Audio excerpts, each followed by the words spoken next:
The Habsburg Dynasty ruled over vast territories for more than 6 centuries, controlling Spain, Austria, Hungary, Bohemia, and at their peak, much of the known world. They were the ultimate power brokers of medieval and early modern Europe, the family that could make and break kingdoms with a single marriage alliance. But hidden beneath their crowns, behind their imperial portraits, and encoded in their very DNA was a secret that would prove more destructive than any army, more devastating than any plague, and more enduring than any political revolution. That secret had a name, though it was rarely spoken aloud in the marble halls of their palaces. The Habsburg jaw. To modern eyes, examining the portraits of Habsburg monarchs is like watching a time-lapse documentary of genetic deterioration. With each passing generation, the family's distinctive facial deformity became more pronounced, more grotesque, and more debilitating, until it reached its horrifying climax in Charles II of Spain, a man so genetically damaged that he could barely function as a human being, let alone as a king. But what exactly was the Habsburg jaw, and how did a single family's facial features become one of the most studied examples of genetic catastrophe in human history? The answer lies in the cold mathematics of heredity, the ruthless logic of recessive genes, and the tragic irony of a dynasty that achieved ultimate political power by systematically destroying their own biological fitness. The Habsburg jaw, known to geneticists as mandibular prognathism, is a condition where the lower jaw protrudes dramatically beyond the upper jaw, creating a distinctive facial profile that can range from mildly noticeable to severely disfiguring. In its extreme forms, the condition makes it difficult or impossible to chew food properly, speak clearly, or even close the mouth completely. The tongue may not fit properly in the mouth, leading to constant drooling, while the misaligned teeth can cause chronic pain and recurring infections. From a genetic standpoint, mandibular prognathism is typically caused by the interaction of multiple genes, but it can be dramatically amplified when both parents carry similar genetic variants. This is where the Habsburg story becomes a textbook example of what geneticists call inbreeding depression, the gradual accumulation of harmful genetic mutations that occurs when a population becomes too isolated and begins reproducing within itself. The origins of the Habsburg genetic curse can be traced back to the family's earliest rise to power in the 13th century. The Habsburgs were originally a minor noble family from what is now Switzerland, but they possessed something that would prove both their greatest strength and their ultimate weakness: an almost supernatural talent for strategic marriage. Their unofficial motto became Bella gerent alii, tu Felix Austria nube, let others wage war, you, happy Austria, marry. This marriage strategy was brilliant in its simplicity and devastating in its long-term consequences. Instead of spending enormous resources on military campaigns to expand their territory, the Habsburgs would marry into other royal families, gradually accumulating titles, lands, and power through carefully orchestrated unions. Within a few generations, they had transformed themselves from minor nobles into the most powerful dynasty in Europe. But there was a hidden cost to this strategy that wouldn't become apparent for centuries. As the Habsburgs intermarried with other noble families, they began to encounter a fundamental problem. The European aristocracy was a relatively small population, and everyone was eventually related to everyone else.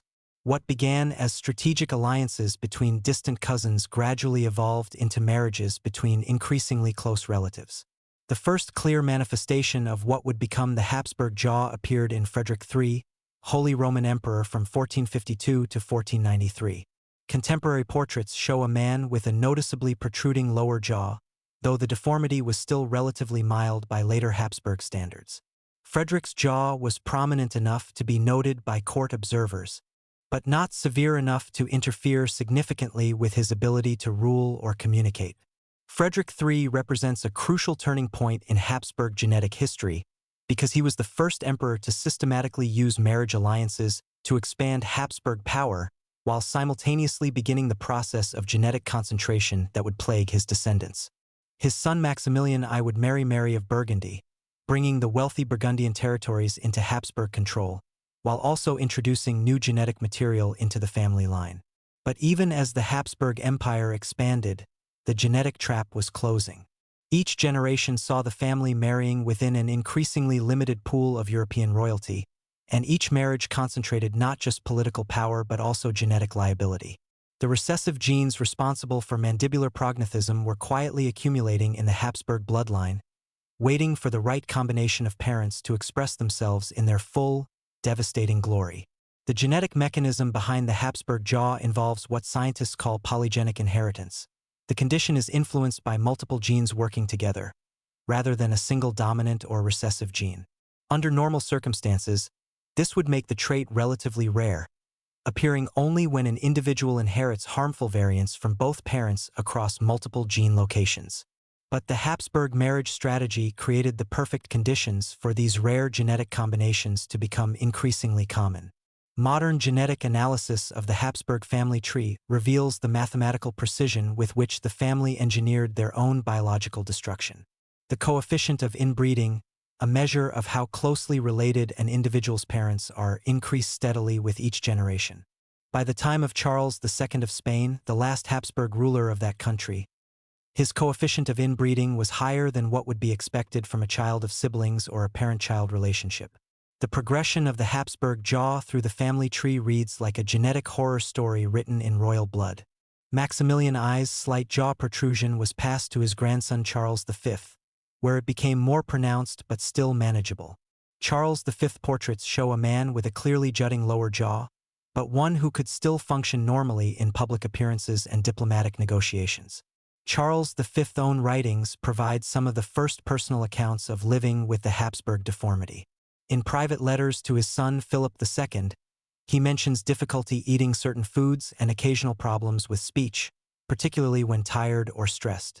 He also notes that court painters had to be carefully instructed on how to portray his profile to minimize the appearance of his jaw deformity. The beginning of a tradition of artistic manipulation that would become increasingly necessary as the condition worsened in subsequent generations. Philip II inherited his father's jaw along with his empire, and contemporary accounts suggest that his deformity was slightly more severe than Charles V had been. Spanish courtiers noted that the king often covered his mouth with his hand while speaking, and that he preferred to conduct important meetings in dimly lit rooms where his facial profile would be less noticeable. Philip's correspondence reveals a man acutely aware of his physical limitations and increasingly concerned about how his appearance affected his ability to command respect from foreign diplomats and his own subjects. But it was in the Austrian branch of the Habsburg family that the genetic curse truly began to accelerate. The marriage of Maria Anna of Spain to her uncle, Emperor Ferdinand III, in 1631 represents a crucial moment in Habsburg genetic history. This union between uncle and niece concentrated the Habsburg genetic inheritance to a degree that would have been considered dangerous even by the relaxed standards of royal intermarriage. Their children showed clear evidence of increased genetic load. Leopold I, who would rule the Holy Roman Empire for nearly 50 years, possessed a Habsburg jaw so pronounced that contemporary observers described it as monstrous. Court records indicate that Leopold had difficulty chewing solid food and often required his meals to be cut into extremely small pieces or pureed entirely. His speech was noticeably affected, with a distinctive lisp that made him difficult to understand, particularly for foreign ambassadors who were not familiar with his particular vocal patterns. Leopold I's personal struggles with his deformity are documented in surprising detail thanks to the survival of his private correspondence with court physicians. These letters reveal a man tormented not just by the physical limitations of his condition, but by the psychological burden of knowing that his appearance was becoming a diplomatic liability. Foreign ambassadors wrote extensively about the emperor's shocking facial deformity, with some suggesting that his appearance made it difficult to take him seriously as a political leader. The psychological impact of the Habsburg jaw on the dynasty's members cannot be understated. These were individuals raised from birth to believe in their divine right to rule, their inherent superiority over common people, and their role as God's representatives on earth. Yet they were simultaneously cursed with facial deformities that made them objects of curiosity, revulsion, or pity among the very people they claimed to rule by divine mandate. This psychological burden manifested in various ways throughout Habsburg history. Many family members became increasingly reclusive, avoiding public appearances and conducting business through intermediaries. Others developed elaborate courtly rituals designed to minimize the visibility of their deformities, such as requiring visitors to approach the throne from specific angles or conducting audiences in specially designed chambers with controlled lighting. The Habsburg jaw also had profound political consequences that extended far beyond the personal suffering of individual family members. In an era when royal authority was closely tied to concepts of divine right and inherent nobility, physical deformity could be interpreted as evidence of God's displeasure or moral corruption. The increasingly grotesque appearance of Habsburg rulers provided ammunition for their political enemies and religious opponents, who could point to their deformities as proof that the family had lost divine favor. The artistic record of the Habsburg Dynasty provides a fascinating glimpse into how the family attempted to manage their genetic curse through careful image control. Court painters were given explicit instructions on how to portray Habsburg rulers, with specific techniques developed to minimize the appearance of jaw deformities. These included painting subjects from carefully chosen angles, using strategic lighting to create shadows that disguised facial irregularities, and in some cases, simply altering the subject's appearance to show a more normal facial structure. The progression from relatively subtle artistic manipulation in the early Habsburg portraits to increasingly dramatic alterations in later works tells the story of a family desperately trying to maintain their public image as their genetic reality became increasingly difficult to disguise. By the time of the later Spanish Habsburgs, court portraits bore little resemblance to the actual appearance of their subjects, creating an increasingly surreal disconnect between royal propaganda and biological reality. The Habsburg jaw also affected the family's marriage prospects in ways that accelerated their genetic isolation. As the deformity became more pronounced, other European royal families became increasingly reluctant to marry their children into the Habsburg line. This reluctance forced the Habsburgs to marry even more closely within their own family, creating a vicious cycle where genetic isolation led to worse deformities, which led to greater isolation, which led to even worse genetic problems. Contemporary medical understanding of the Habsburg condition was primitive by modern standards, but court physicians clearly recognized that something was systematically wrong with the family's heredity. Medical records from various Habsburg courts describe attempts to treat the jaw deformity through primitive orthodontic devices, surgical procedures, and various folk remedies. None of these treatments were effective, and many probably made the condition worse by causing infections or additional trauma to already malformed facial structures.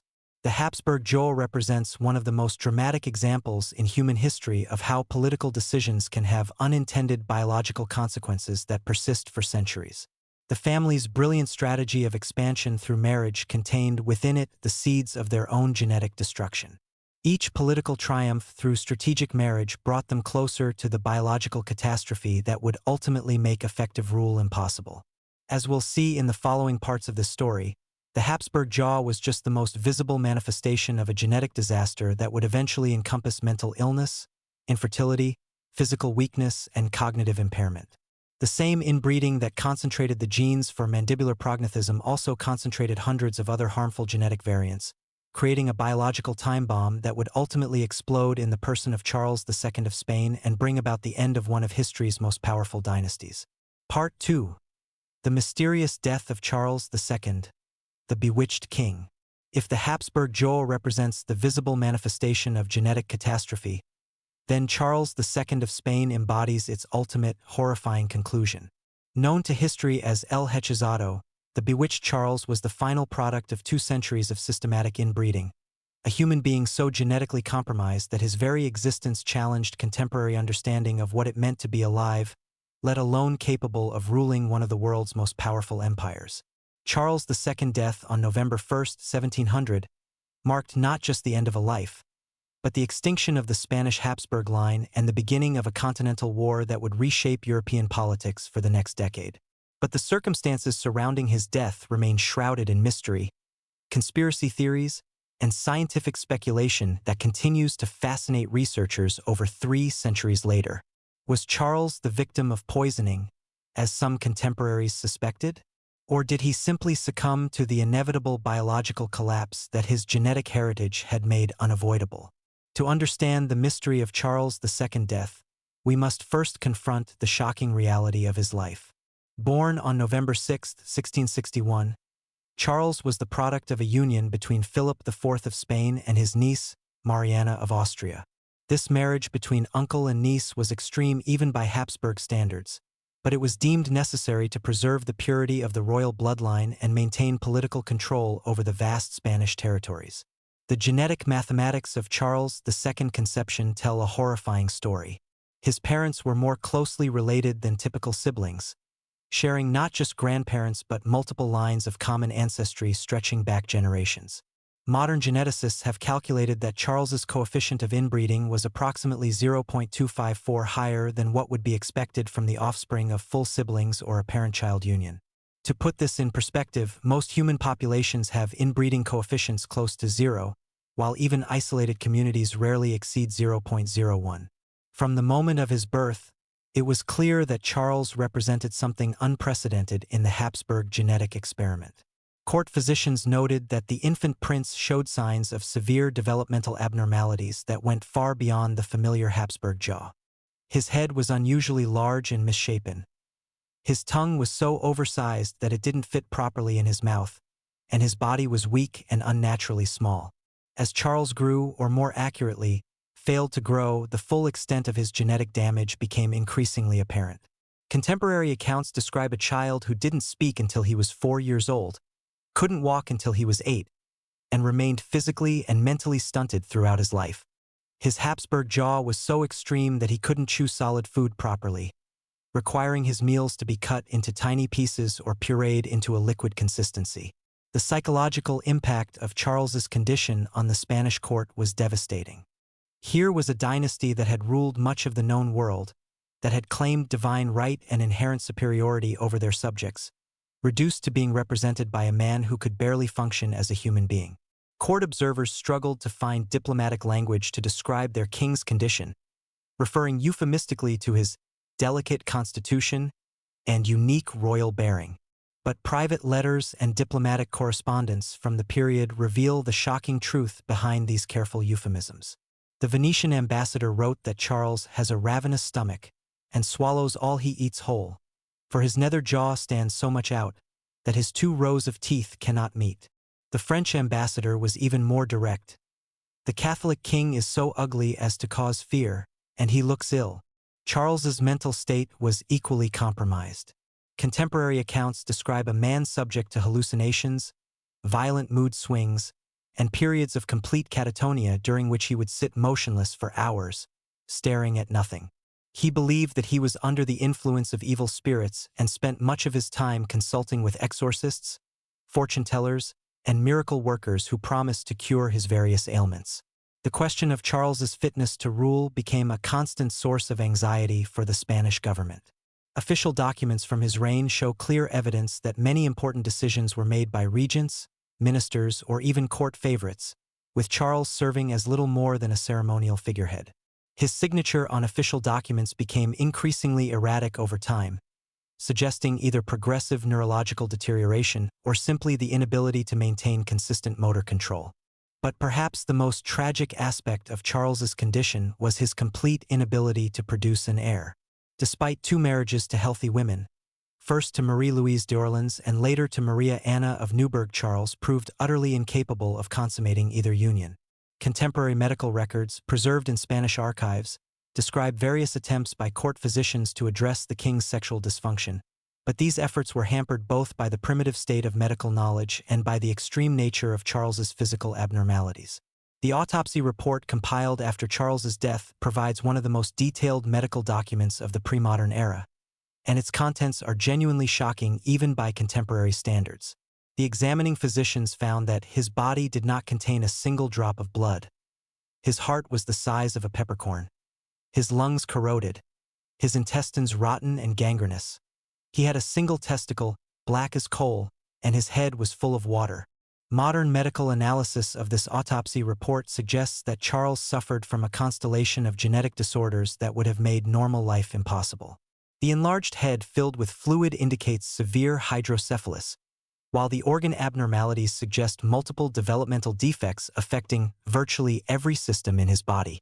The single, blackened testicle explains his complete infertility, while the absence of blood and the corroded lungs point to systematic organ failure that would have caused constant pain and suffering. But the mystery of Charles's death goes beyond the simple medical facts of his genetic condition. In the months leading up to his death, there were persistent rumors at the Spanish court that the king was being slowly poisoned by political enemies who wanted to hasten the succession crisis and advance their own interests. These rumors gained credibility because several members of Charles's immediate circle died suddenly and mysteriously during the same period. The poisoning theory was supported by some peculiar symptoms that Charles exhibited during his final illness. According to court records, he suffered from severe abdominal pain, violent vomiting, and episodes of delirium that seemed to come and go in patterns that didn't match his usual medical problems. Some observers noted that these symptoms appeared to worsen after certain meals or meetings with specific courtiers, leading to speculation that someone was administering slow-acting toxins. The political context surrounding Charles's death certainly provided ample motive for assassination. As it became clear that the king would die without an heir, various European powers began positioning themselves to claim the Spanish throne. The French supported Philip of Anjou, grandson of Louis XIV, while the Austrians pushed the claim of Archduke Charles. The English and Dutch feared that either outcome would upset the balance of power in Europe and potentially create a French-Spanish superstate that could dominate the continent. Within Spain itself, different factions at court supported different claimants, creating a toxic atmosphere of intrigue and conspiracy. Some nobles favored the French candidate because they believed French support would help maintain Spanish territorial integrity, while others supported the Austrian claimant because they feared French domination. A third faction actually hoped that Charles might live long enough for medical science to find some way to enable him to produce an heir, thus avoiding the succession crisis entirely. In this environment of paranoia and competing interests, the idea that someone might poison the king to advance their preferred succession scenario seemed entirely plausible. Several courtiers were known to have access to exotic poisons imported from the Americas or obtained from Italian sources, and the symptoms of slow poisoning could easily be confused with the various medical problems that already plagued Charles. However, modern medical analysis suggests that poisoning was probably unnecessary. Charles's genetic condition was so severe that his death was essentially inevitable, and the timing of his demise fits perfectly with what we would expect from someone suffering from multiple organ system failures. The symptoms that contemporaries interpreted as evidence of poisoning can be explained by the progressive breakdown of his already severely compromised physiology. The genetic evidence for this interpretation is overwhelming. Analysis of the Habsburg family tree shows that Charles inherited harmful genetic variants from multiple ancestral lines, creating a perfect storm of developmental abnormalities that would have made long-term survival impossible.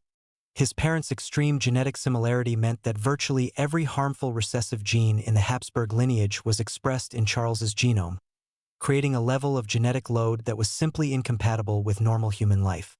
But the mystery of Charles's death involves more than just medical speculation. The political consequences of his demise were so enormous that various parties had strong incentives to control the narrative surrounding his final days. The will that Charles signed just weeks before his death, naming Philip of Anjou as his successor, was highly controversial and may have been prepared under duress or during one of the king's periods of mental confusion. Some historians have suggested that Charles's final will was actually forged, or that the king was coerced into signing it by French agents working within the Spanish court. This theory is supported by the fact that Charles had previously indicated support for the Austrian claimant, and his sudden change of mind seems suspicious to many contemporary observers. However, the extreme nature of Charles's mental condition makes it difficult to determine what he might have genuinely wanted or whether he was even capable of making rational decisions about succession. The immediate aftermath of Charles's death supports the theory that his demise was expected rather than the result of sudden poisoning. Various European powers had been preparing for the Spanish succession crisis for years, and military preparations for the coming war were already underway when Charles finally died. If his death had been the result of an unexpected assassination, we would expect to see more evidence of surprise and hasty improvisation in the political response. Instead, what we see is the rapid implementation of carefully prepared plans that suggest all major players knew that Charles's death was imminent. Louis XIV immediately moved to install his grandson on the Spanish throne, while the Austrians began mobilizing their allies for military intervention. The speed and coordination of these responses suggest that Charles's death was anticipated and planned for, rather than the result of a sudden poisoning plot. The scientific analysis of Charles II's genetic condition provides perhaps the most compelling evidence against the poisoning theory. Modern understanding of inbreeding depression and genetic load makes it clear that someone with Charles's level of genetic damage simply could not have survived to adulthood under normal circumstances.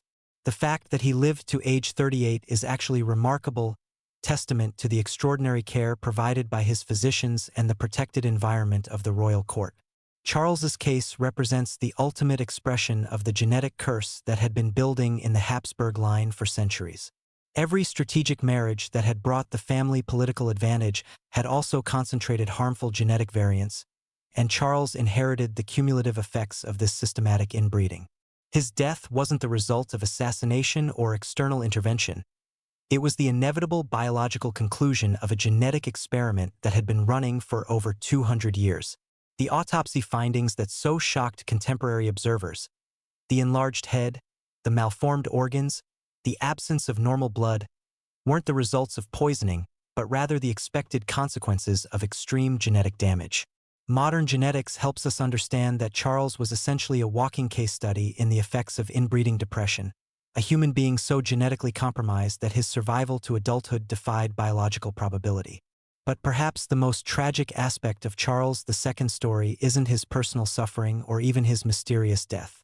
It's the fact that his genetic condition was entirely preventable. Had the Habsburg family chosen to marry outside their immediate genetic circle, had they prioritized biological fitness over political convenience, the genetic catastrophe that culminated in Charles could have been avoided entirely. Instead, their pursuit of political power through strategic inbreeding created a biological disaster that ultimately destroyed the very dynasty it was meant to preserve.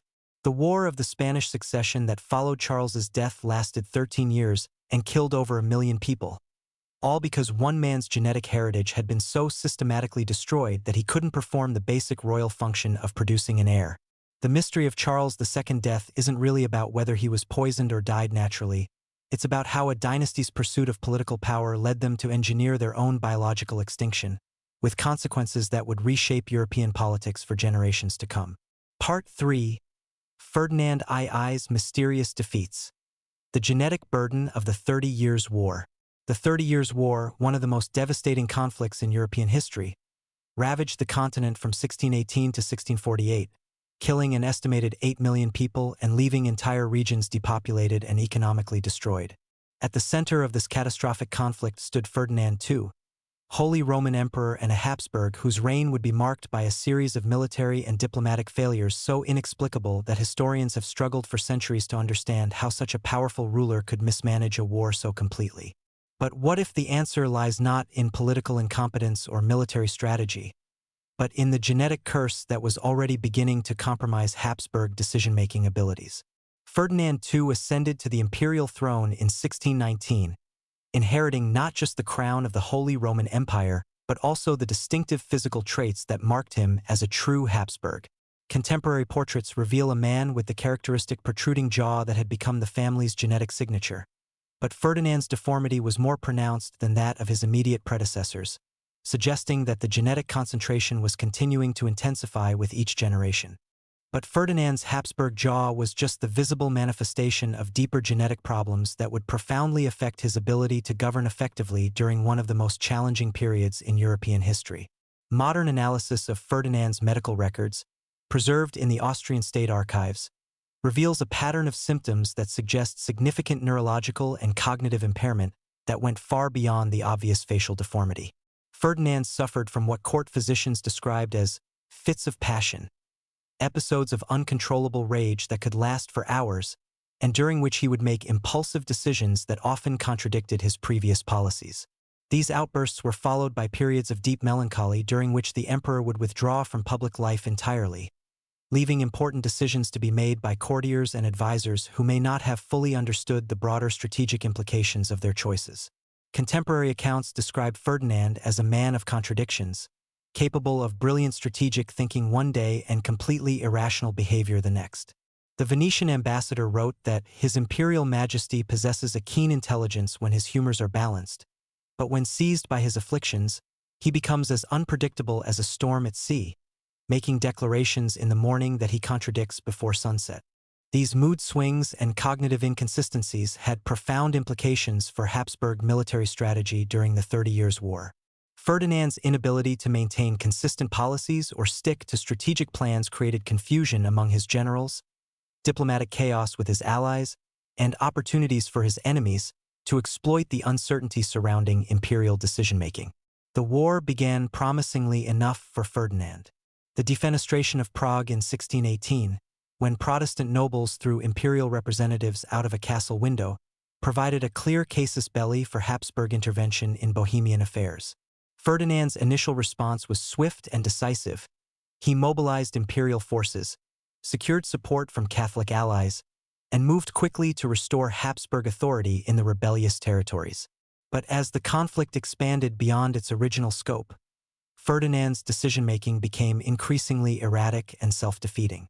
The emperor's choice to support the Catholic League's aggressive tactics against Protestant civilians, his decision to transfer the Palatine electorate to Bavaria, and his inability to negotiate effective peace settlements when opportunities arose all reflected the kind of short-sighted, emotionally driven decision-making that characterized his reign. Perhaps the most puzzling aspect of Ferdinand's conduct during the war was his treatment of his most successful general, Albrecht von Wallenstein. Wallenstein had built Ferdinand the most effective military force in Europe, winning crucial victories and extending Habsburg power throughout the Holy Roman Empire. Yet Ferdinand dismissed him twice, recalled him when military disasters made his services essential, and finally ordered his assassination in 1634. A decision that deprived the Habsburg cause of its most competent military leader at a crucial moment in the war. Modern historians have struggled to explain Ferdinand's erratic treatment of Wallenstein, with theories ranging from jealousy and paranoia to concerns about the general's loyalty and ambitions. But viewed through the lens of Habsburg genetic problems, Ferdinand's behavior becomes more comprehensible. The same cognitive instability that caused his mood swings and impulsive decision-making may have made it impossible for him to maintain consistent relationships with subordinates, even when those relationships were crucial to military success. The assassination of Wallenstein represents one of the most self-destructive decisions in military history. Ferdinand ordered the killing of his most successful general based on unsubstantiated rumors of treason, effectively crippling his own war effort at the moment when victory seemed within reach.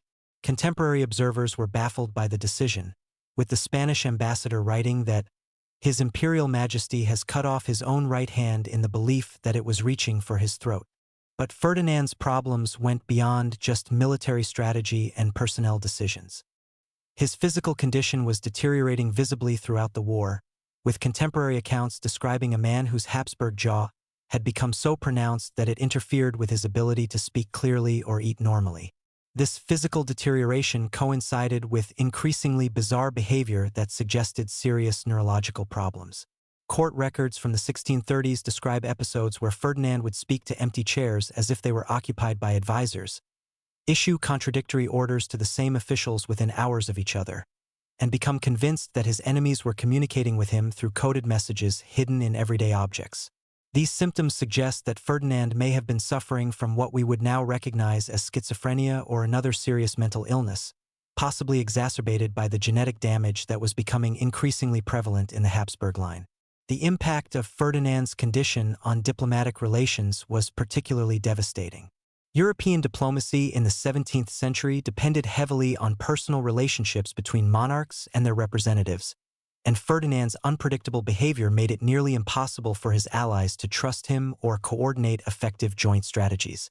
The emperor would agree to terms in negotiations only to repudiate them days later, or would make commitments that he subsequently claimed to have no memory of making. The French cardinal and chief minister Richelieu wrote extensively about the challenges of dealing with Ferdinand, noting that the emperor's mind seems to exist in multiple states simultaneously, agreeing and disagreeing with itself in ways that make rational negotiation impossible. This diplomatic unreliability cost Ferdinand crucial support from Catholic allies who grew frustrated with his inconsistency and began to question whether the Habsburg cause was worth supporting. Perhaps most significantly, Ferdinand's genetic burden affected his ability to understand and respond to the changing nature of warfare during the 30 Years' War. The conflict evolved from a relatively straightforward religious dispute into a complex international struggle involving new military technologies, sophisticated logistics, and innovative tactical approaches. Ferdinand's cognitive limitations may have prevented him from adapting to these changes, leaving him fighting the war he expected rather than the war that was actually happening. The emperor's obsession with traditional concepts of honor and religious duty, while admirable in some respects, often blinded him to practical military and political realities.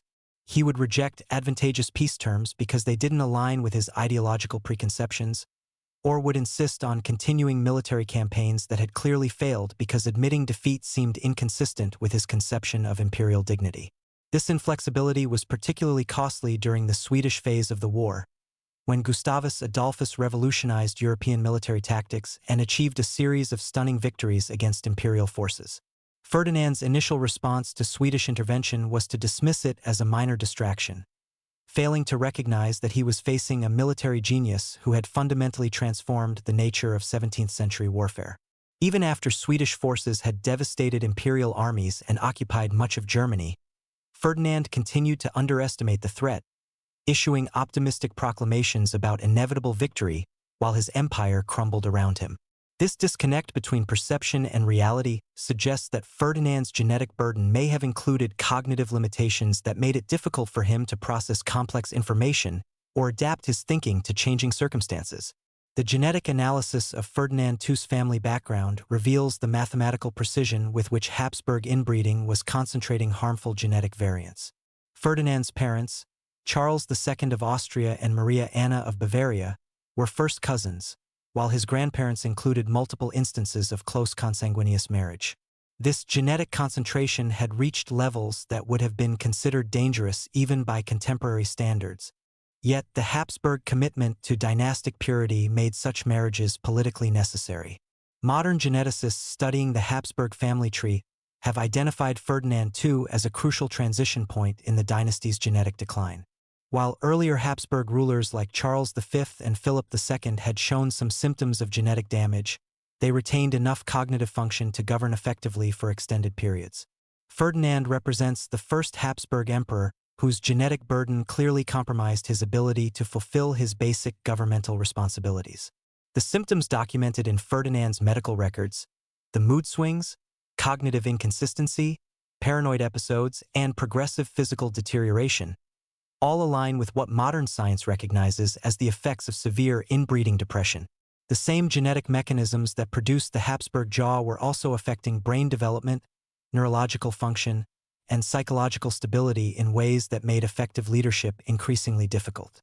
Ferdinand's reign also marked the beginning of a pattern that would characterize later Habsburg rulers: the gradual transfer of real power from the emperor to courtiers, ministers, and advisors who could provide the consistency and rational decision-making that the genetic damage made impossible for the rulers themselves.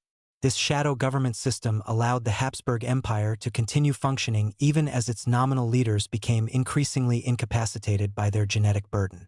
The tragic irony of Ferdinand II's reign is that he possessed many of the personal qualities that should have made him an effective ruler. He was deeply religious, personally brave, and genuinely committed to his conception of imperial duty. But these admirable traits were undermined by genetic damage that made it impossible for him to translate his good intentions into effective policies or consistent action. The 30 Years' War ended in 1648 with the Peace of Westphalia, a settlement that significantly reduced Habsburg power and established the principle of state sovereignty that would dominate European politics for the next 3 centuries. Ferdinand II had died in 1637, but his genetic legacy continued to haunt the dynasty he left behind. The war he had failed to win effectively marked the beginning of the end for Habsburg hegemony in Europe, not because of superior enemy strategy or resources, but because the genetic curse that gave him his distinctive jaw had also robbed him of the cognitive abilities necessary to govern effectively during a critical period in European history. The mysterious defeats of Ferdinand II weren't really mysterious at all. They were the predictable consequences of placing a genetically compromised individual in a position requiring complex decision-making, strategic thinking, and consistent leadership during one of the most challenging periods in European history. His failures during the 30 Years' War represent an early example of how Habsburg genetic problems would increasingly compromise the dynasty's ability to govern effectively, setting the stage for the even more dramatic genetic catastrophes that would follow in subsequent generations. Part 4. The Curse of Franz Joseph I and the Road to World War I. By the time Franz Joseph I ascended to the Austrian throne in 1848, the Habsburg genetic curse had evolved from a visible facial deformity into something far more insidious and dangerous. While the characteristic Habsburg jaw remained a family trait, the real genetic damage was now occurring at a neurological level, affecting judgment, decision-making, and the psychological resilience necessary for effective leadership during times of crisis. Franz Joseph's 68-year reign would demonstrate how accumulated genetic damage could transform a well-intentioned monarch into an unwitting architect of continental catastrophe. Franz Joseph came to power at age 18 during the revolutionary upheavals of 1848, inheriting an empire in crisis and a genetic legacy that would profoundly shape his response to the challenges that would define his era. Contemporary portraits show a young emperor with the unmistakable Habsburg facial structure, the protruding lower jaw, the elongated face, and the distinctive lip formation that had marked his family for centuries. But modern analysis of Franz Joseph's medical records and personal correspondence reveals that his genetic burden extended far beyond mere physical appearance. The emperor suffered from what court physicians euphemistically described as nervous dispositions and constitutional rigidity, terms that masked serious psychological and neurological problems that would prove catastrophic for European stability. Franz Joseph exhibited classic symptoms of what modern medicine would recognize as obsessive-compulsive disorder, combined with severe anxiety, depression, and an pathological inability to adapt his thinking to changing circumstances. These genetic-based personality disorders manifested most clearly in Franz Joseph's legendary adherence to routine and his almost manic attention to bureaucratic detail. The emperor would spend hours each day reading and personally responding to minor administrative reports, often staying up until 3 or 4 in the morning to review documents that could have been handled by subordinates. This obsessive micromanagement left him exhausted and unable to focus on the broader strategic challenges facing his empire.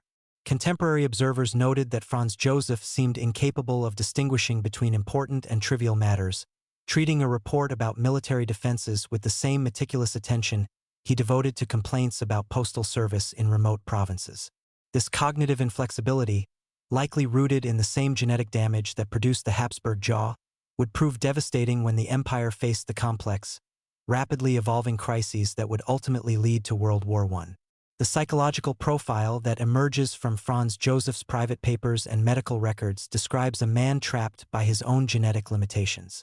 He possessed the intelligence to understand that his empire was facing existential threats, but lacked the cognitive flexibility to develop effective responses to those threats.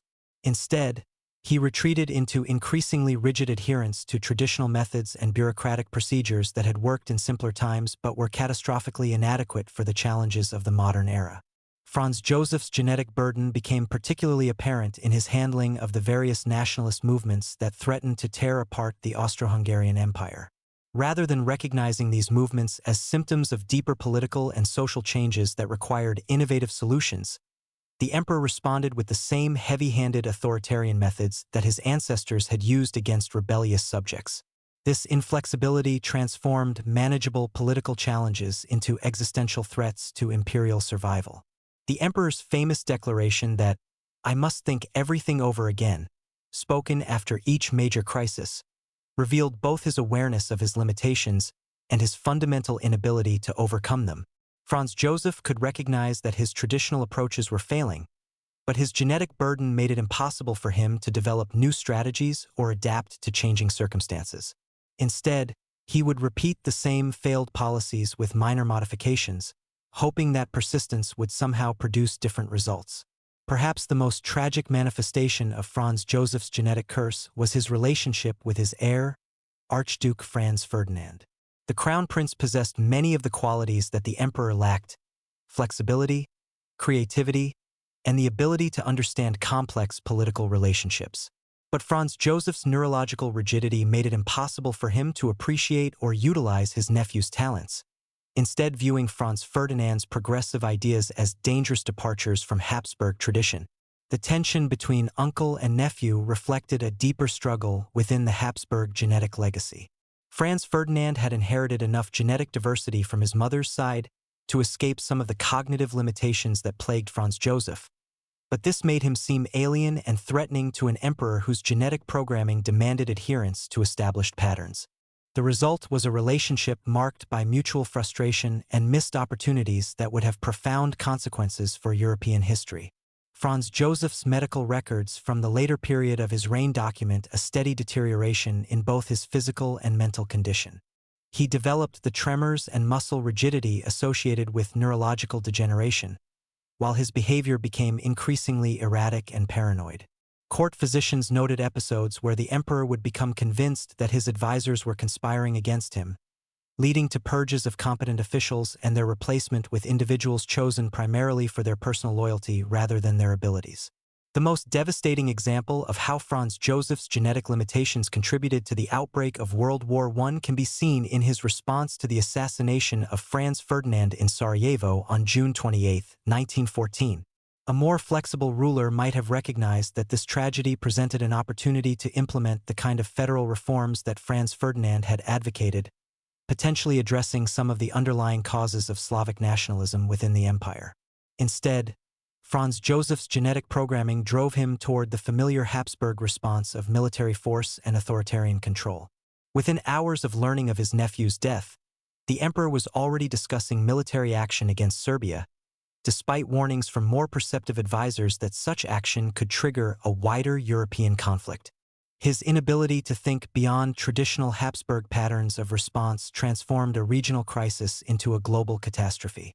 The famous July Crisis of 1914 provides a detailed case study in how Habsburg genetic limitations could produce decisions that seemed rational from a narrow bureaucratic perspective but were catastrophically short-sighted from a broader strategic viewpoint.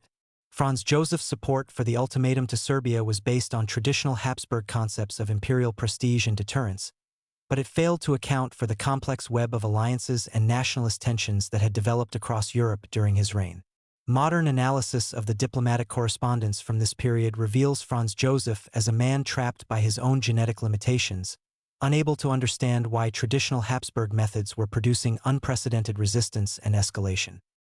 His private letters show genuine bewilderment at the international reaction to Austria-Hungary's demands on Serbia, suggesting that his neurological rigidity prevented him from comprehending how much the European political landscape had changed during his long reign.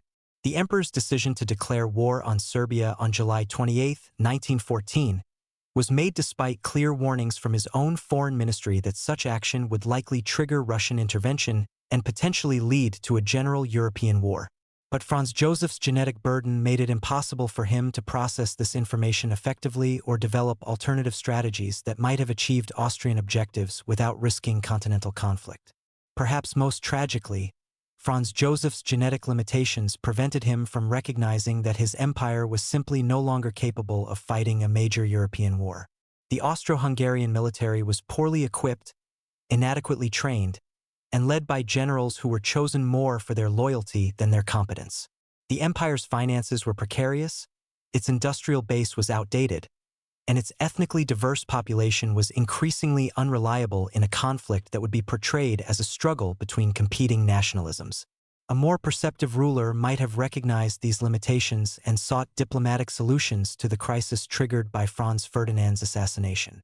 But Franz Joseph's genetic programming drove him toward military solutions that his empire was incapable of implementing successfully. The result was a war that Austria-Hungary was destined to lose, fought for objectives that were impossible to achieve through military means. The early military disasters that befell Austrian forces in 1914 and 1915 can be traced directly to Franz Joseph's genetic inability to understand modern warfare or select competent military leadership. The emperor continued to appoint generals based on their social background and personal loyalty rather than their professional competence, while his obsessive attention to bureaucratic detail prevented him from focusing on the strategic challenges of fighting a multi-front war against more advanced opponents. Franz Joseph's response to these military failures followed the predictable pattern established by his genetic limitations. Rather than recognizing that his traditional approach to warfare was obsolete, he simply demanded greater effort and sacrifice from his subjects while refusing to consider fundamental changes in strategy or leadership. This inflexibility ensured that Austrian military performance continued to deteriorate throughout the war, forcing Germany to divert increasingly large numbers of troops to support their faltering ally. The emperor's genetic burden also prevented him from understanding the profound social and political changes that the war was producing within his empire. As military defeats mounted and economic conditions deteriorated, the various ethnic groups within Austria-Hungary began to question whether their interests were served by continued loyalty to the Habsburg crown. Franz Joseph's rigid adherence to traditional concepts of imperial authority made it impossible for him to develop the kind of federal reforms that might have preserved imperial unity during this crisis. By 1916, it was clear that Franz Joseph's genetic limitations had transformed what should have been a manageable regional conflict into an existential threat to the Habsburg Empire. The emperor's inability to adapt to changing circumstances, his neurological rigidity, and his obsessive focus on traditional methods had created a situation where military defeat and imperial collapse were becoming inevitable. Yet even in the face of these obvious failures, Franz Joseph remained trapped by his genetic programming, unable to change course or develop new approaches to the challenges facing his realm. Franz Joseph died on November 21, 1916, with his empire already beginning to disintegrate around him. His successor, Charles I, inherited an impossible situation created largely by his predecessor's genetic inability to respond effectively to the challenges of modern warfare and politics. The Habsburg curse that had begun with a slightly protruding jaw in Frederick III had evolved over the centuries into a neurological prison that made effective leadership impossible during the most critical period in European history.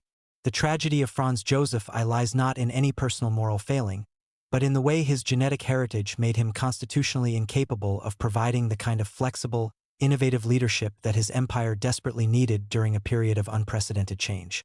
His 68-year reign demonstrates how accumulated genetic damage can transform well-intentioned rulers into unwitting agents of destruction, making decisions that seem rational from their limited perspective, but prove catastrophic when viewed from the broader context of historical development.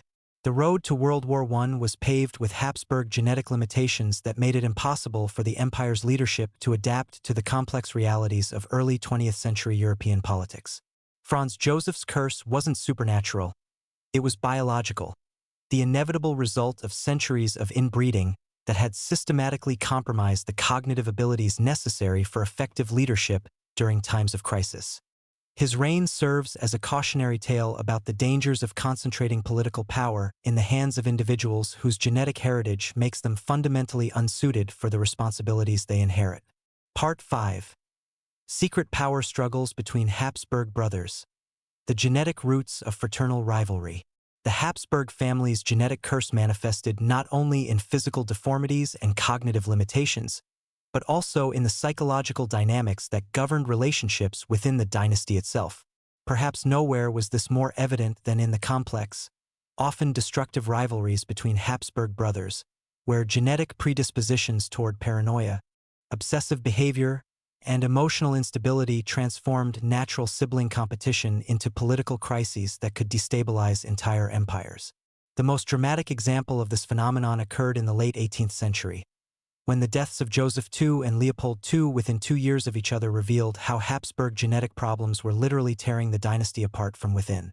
Joseph II ascended to the throne as Holy Roman Emperor in 1765, sharing power initially with his mother, the formidable Maria Theresa, before assuming sole rule in 1780. From the beginning, his reign was marked by the kind of behavioral patterns that had become characteristic of Habsburg rulers in the genetic twilight of their dynasty. Joseph exhibited the classic symptoms of what modern psychology would recognize as bipolar disorder, combined with obsessive-compulsive tendencies and a pathological need for control that made effective governance increasingly difficult. Contemporary accounts describe Joseph as a ruler of dramatic contradictions, capable of brilliant insights and progressive reforms one day, only to reverse course completely when his mood shifted or his obsessions took hold. The Venetian ambassador wrote that His Imperial Majesty possesses two distinct natures, one enlightened and benevolent, the other dark and tyrannical, and there is no predicting which will govern his actions from one day to the next. Joseph's physical appearance revealed the continuing evolution of the Habsburg genetic curse. While his jaw protrusion was less severe than that of some earlier family members, contemporary portraits show a man with the characteristic elongated Habsburg face, but also with eyes that contemporaries described as unnaturally bright and mannerisms that suggested underlying neurological problems. Court physicians noted that the emperor suffered from severe insomnia, spent hours pacing his chambers at night, and often engaged in long, rambling monologues with invisible interlocutors. But Joseph's most significant genetic burden was his relationship with his younger brother Leopold, Grand Duke of Tuscany, who would eventually succeed him as Leopold II. The fraternal dynamic between these two men illustrates how Habsburg genetic problems could transform normal sibling rivalry into something approaching psychological warfare, with consequences that would echo through European politics for decades. Leopold II possessed many of the same genetic markers as his brother: the Habsburg facial structure, the tendency toward obsessive behavior, and the emotional instability that characterized the later members of their dynasty. But Leopold had also inherited enough genetic diversity from his mother's side to give him certain advantages over Joseph, particularly in terms of social intelligence and political flexibility. This genetic distinction created a fraternal relationship that was poisoned by mutual recognition of their different capabilities and limitations. The surviving correspondence between Joseph and Leopold reveals a relationship that was simultaneously intimate and hostile, marked by the kind of psychological complexity that only shared genetic heritage and competing ambitions could produce.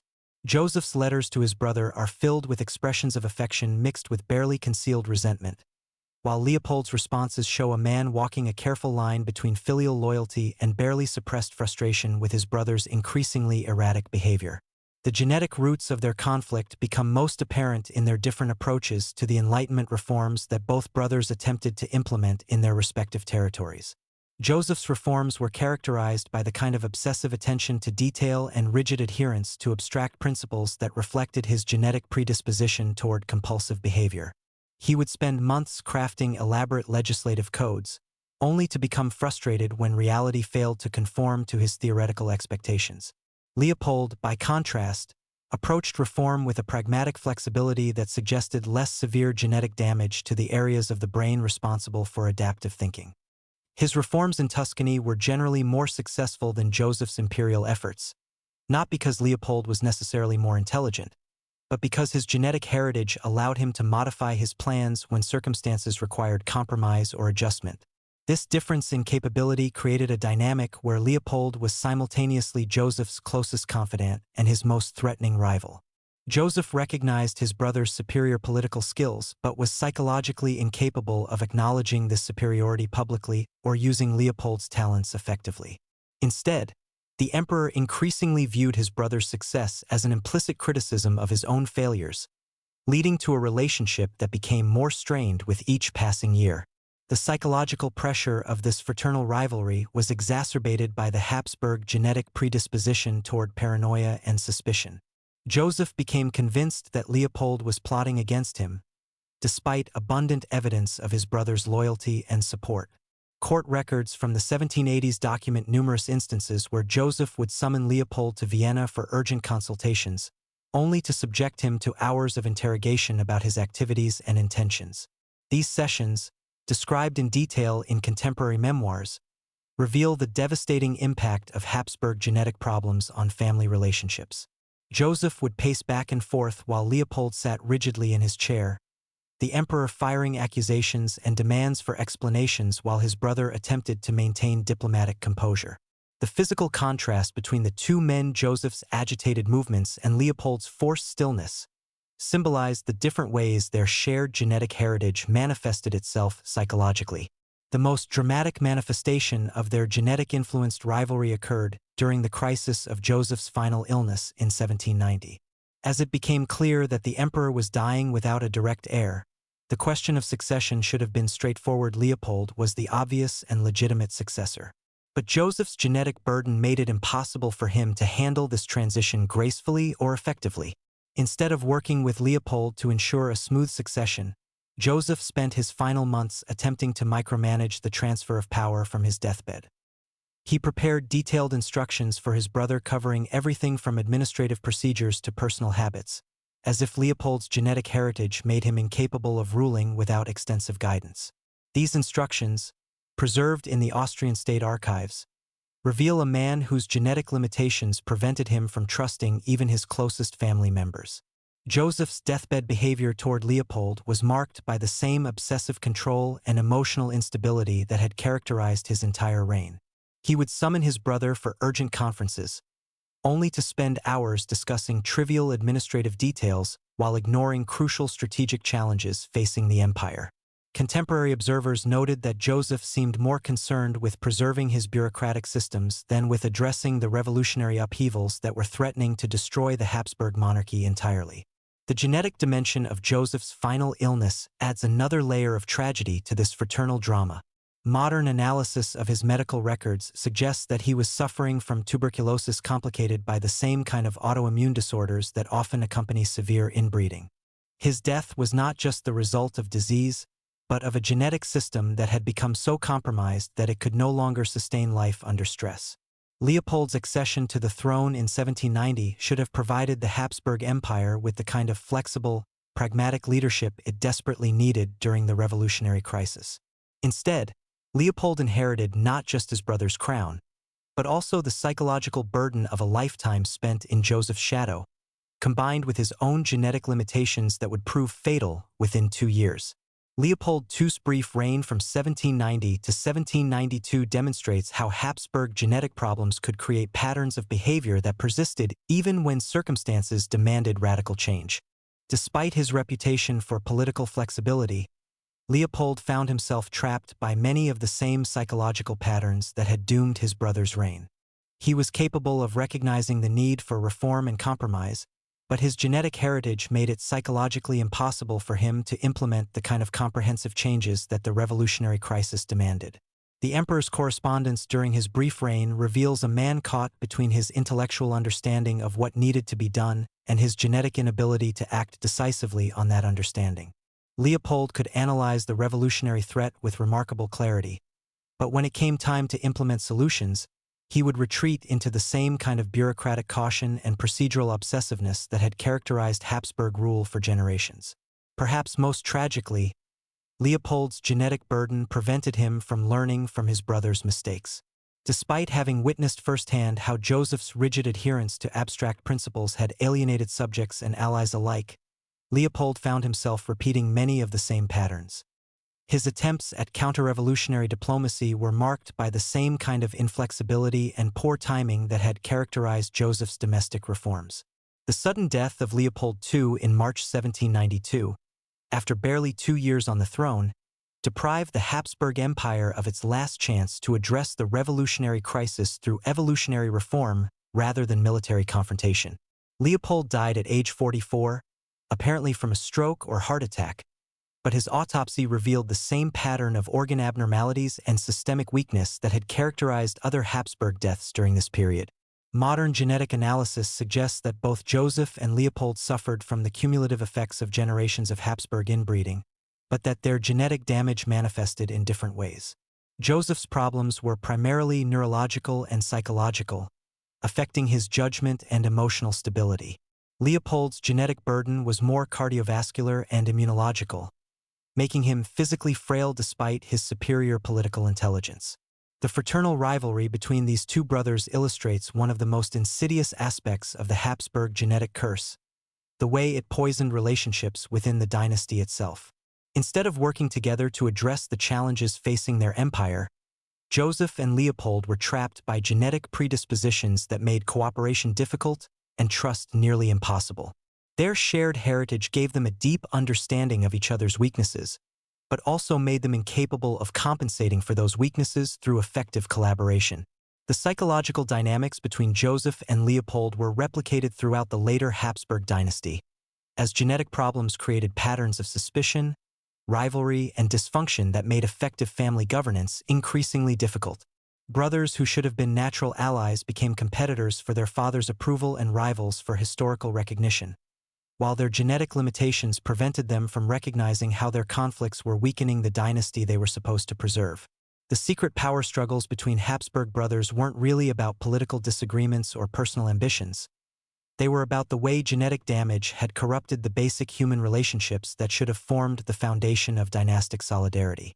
The same inbreeding that produced the Habsburg jaw also produced psychological patterns that made healthy family dynamics impossible, creating a vicious cycle where genetic problems led to political dysfunction, which led to more genetic isolation, which led to even worse genetic problems. The deaths of Joseph II and Leopold II within 2 years of each other marked the end of the Habsburg dynasty's last attempt at enlightened reform and the beginning of its final descent into reactionary authoritarianism.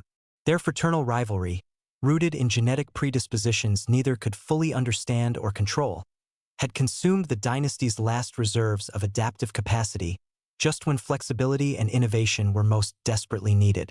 The curse that had begun with a slightly protruding jaw had evolved into something far more destructive, a genetic prison that trapped the dynasty's most intelligent members in patterns of self-defeating behavior that made effective governance impossible during the most critical period in European history. Part 6. Secret Wars Between the Habsburgs and the Vatican. When divine right meets genetic reality. The relationship between the Habsburg dynasty and the Vatican represents one of the most complex and ultimately tragic partnerships in European history. For centuries, the Habsburgs had justified their rule through the doctrine of divine right, claiming that God had chosen their bloodline to govern vast territories and millions of subjects. The Catholic Church, in turn, had supported Habsburg authority as a bulwark against Protestant heresy and Islamic expansion. But as the Habsburg genetic curse became increasingly apparent, this partnership began to crack under the weight of an uncomfortable question. How could a dynasty that claimed divine sanction be producing rulers who were so obviously unfit to govern? The secret conflict between the Habsburgs and the Vatican wasn't conducted through public declarations or military campaigns, but through a sophisticated network of confidential correspondence, diplomatic pressure, and theological debates that called into question the very foundations of monarchical legitimacy.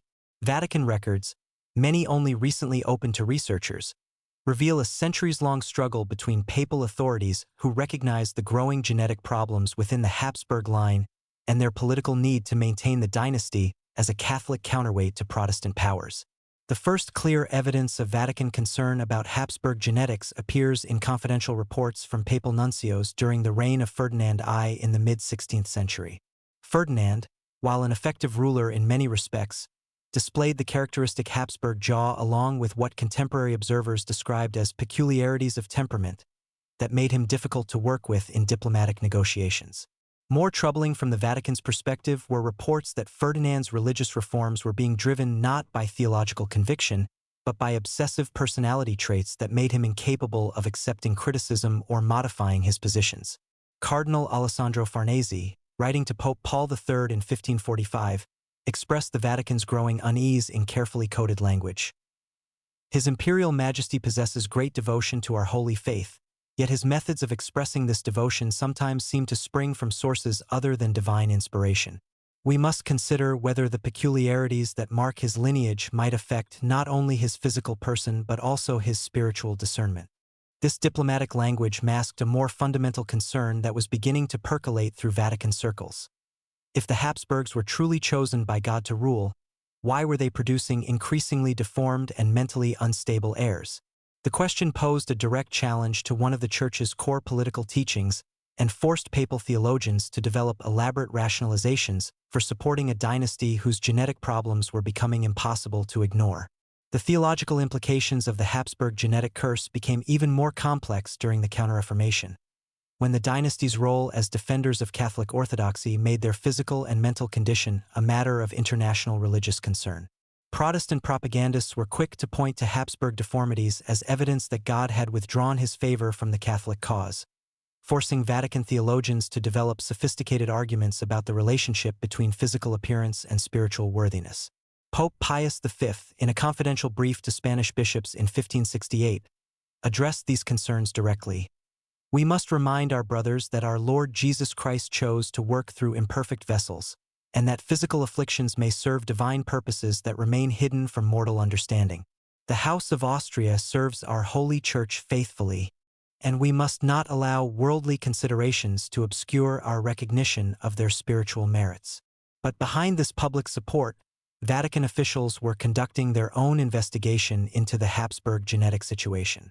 Papal physicians were secretly consulting with their Habsburg counterparts, sharing medical observations and developing theories about the hereditary nature of the dynasty's problems.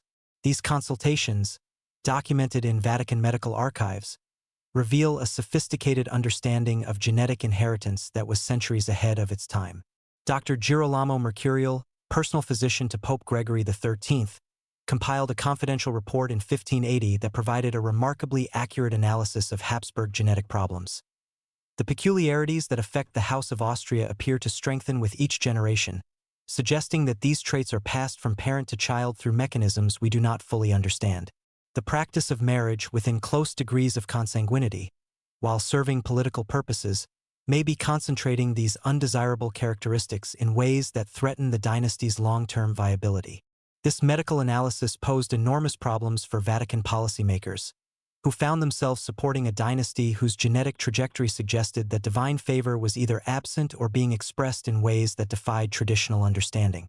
The solution was to develop a theological framework that separated spiritual worthiness from physical perfection, allowing the Church to continue supporting Habsburg political authority while acknowledging the reality of their genetic problems. The most dramatic test of this policy came during the reign of Rudolf II, whose mental illness and obsession with occult practices created a crisis of confidence within Catholic circles.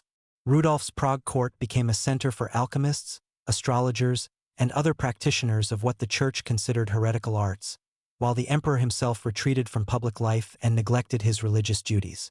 Vatican nuncios reported that Rudolf would spend days locked in his chambers, claiming to receive visions from supernatural sources that often contradicted Catholic teaching. Pope Clement VIII faced an impossible dilemma.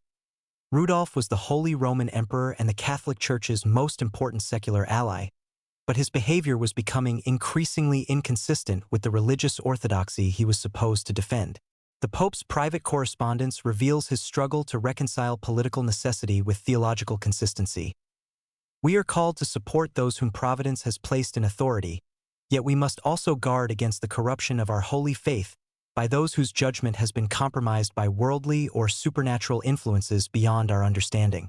The Vatican's response was to effectively create a shadow system of religious authority within the Habsburg domains, working through Jesuit advisors and other clerical officials to ensure that Catholic policy remained orthodox, even when imperial decision-making had become unreliable.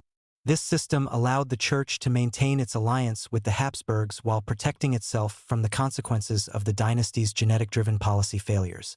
The genetic dimension of the Habsburg-Vatican relationship became even more complex during the Spanish succession crisis that followed the death of Charles II in 1700. The Vatican was forced to choose between supporting the Austrian Habsburg claimant, who represented dynastic legitimacy but also genetic continuity with the Spanish line's obvious problems, or the French Bourbon candidate, who offered genetic diversity but also the threat of French hegemony over Catholic Europe. Vatican deliberations during this crisis, preserved in secret consistory records, reveal the Church's sophisticated understanding of the genetic issues at stake. Cardinal Fabrizio Paolucci, writing to Pope Clement XI, argued that, while we must respect the principle of hereditary succession, we must also consider whether Providence may be directing us toward a renewal of the Spanish crown through a line less burdened by the physical afflictions that have marked the House of Austria in recent generations. This argument represented a remarkable evolution in Vatican thinking about the relationship between genetics and divine right. Rather than viewing the Habsburg genetic problems as divine punishment or mysterious affliction, Church officials were beginning to interpret them as evidence that God might be directing European politics toward new dynasties that could serve Catholic interests more effectively. The election of the Bourbon Philip V as King of Spain, with tacit Vatican support, marked a turning point in the Church's relationship with Habsburg genetics. While the Vatican continued to support the Austrian Habsburgs in their traditional role as Holy Roman Emperors, papal policy began to favor genetic diversity over dynastic continuity in succession disputes. This shift represented a profound theological development that separated divine right from genetic inheritance in ways that would have been unthinkable in earlier centuries. The scientific revolution of the 18th century created new challenges for the Vatican's approach to Habsburg genetic problems. As European intellectuals began to develop more sophisticated theories about heredity and human development, it became increasingly difficult to maintain that the Habsburg deformities were either divine mysteries or irrelevant to questions of political competence. Enlightenment critics like Voltaire were particularly effective at using Habsburg genetic problems to attack both monarchical and religious authority. Voltaire's description of Charles VI as a walking contradiction of the principle of divine right forced Vatican theologians to develop even more elaborate justifications for continuing to support a dynasty whose genetic problems had become a source of international ridicule. The Vatican's response was to increasingly emphasize the separation between temporal and spiritual authority, arguing that Habsburg genetic problems affected only their capacity for worldly governance while leaving their spiritual worthiness intact. This theological distinction allowed the Church to maintain its traditional alliance with the dynasty while acknowledging the reality of their growing incompetence as secular rulers. The reign of Joseph II created the most serious crisis in Habsburg-Vatican relations since the Protestant Reformation. Joseph's Enlightenment reforms, driven partly by his genetic predisposition toward obsessive behavior, directly challenged traditional Catholic practices and papal authority. His Edict of Toleration, dissolution of monasteries, and attempts to control church appointments were motivated not by anti-religious sentiment but by the same compulsive need for control that characterized other aspects of his reign. Pope Pius VI's response to Joseph's reforms reveals the Vatican's deep frustration with Habsburg genetic limitations. In private correspondence, the Pope wrote, "His Imperial Majesty possesses sincere devotion to our faith, yet his methods of expressing this devotion often produce effects contrary to his intentions. We must consider whether the peculiarities of his temperament, which appear to be hereditary in his line, make him unsuitable as an instrument of divine will despite his personal piety." This assessment represented a remarkable admission from the Vatican that Habsburg genetic problems were affecting not just their physical appearance but their spiritual judgment and policymaking abilities. The Church was beginning to recognize that the genetic curse that produced the Habsburg jaw was also producing forms of mental instability that made effective religious leadership impossible. The final collapse of the Habsburg-Vatican partnership came during the Napoleonic Wars, when the genetic limitations of Francis II made it impossible for him to provide effective leadership during the crisis of Catholic Europe. The emperor's indecisive, anxious personality, clearly rooted in his genetic heritage, led to a series of military and diplomatic disasters that left the Papal States defenseless against French aggression. Pope Pius VII's imprisonment by Napoleon in 1809 marked the effective end of the Habsburg role as protector of the Catholic Church. Francis II's inability to mount an effective rescue effort, despite commanding vast resources and having clear moral obligations to defend the Pope, demonstrated how completely Habsburg genetic problems had compromised their capacity for decisive action during crises. The Vatican's private assessment of Francis II, contained in confidential nuncio's reports, provides a devastating critique of how Habsburg genetics had undermined their traditional partnership. His Imperial Majesty possesses every virtue except those necessary for effective governance.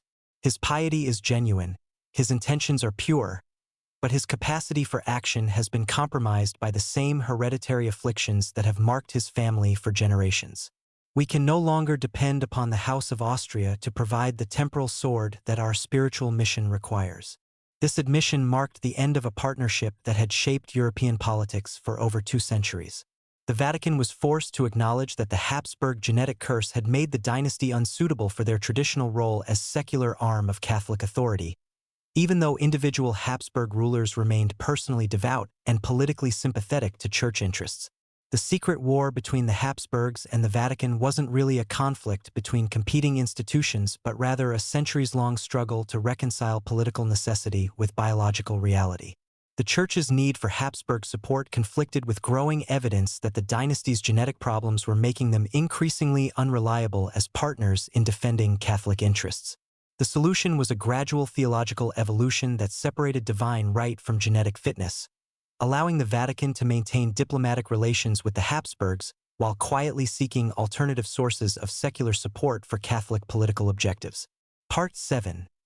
Matrimonial Alliances and Hidden Genetic Consequences. The Marriage Trap. The Habsburg Dynasty's unofficial motto, Bella Geron Alii, Tu Felix Austria Nube, let others wage war, you, happy Austria, marry, represented one of the most successful political strategies in European history. Through carefully orchestrated marriages, the Habsburgs accumulated more territory and power than any family before or since. creating an empire that stretched from Spain to Hungary and from the Netherlands to southern Italy. But hidden beneath this diplomatic triumph was a genetic catastrophe of unprecedented scale, as each strategic marriage concentrated harmful genetic variants in ways that would ultimately make effective rule impossible.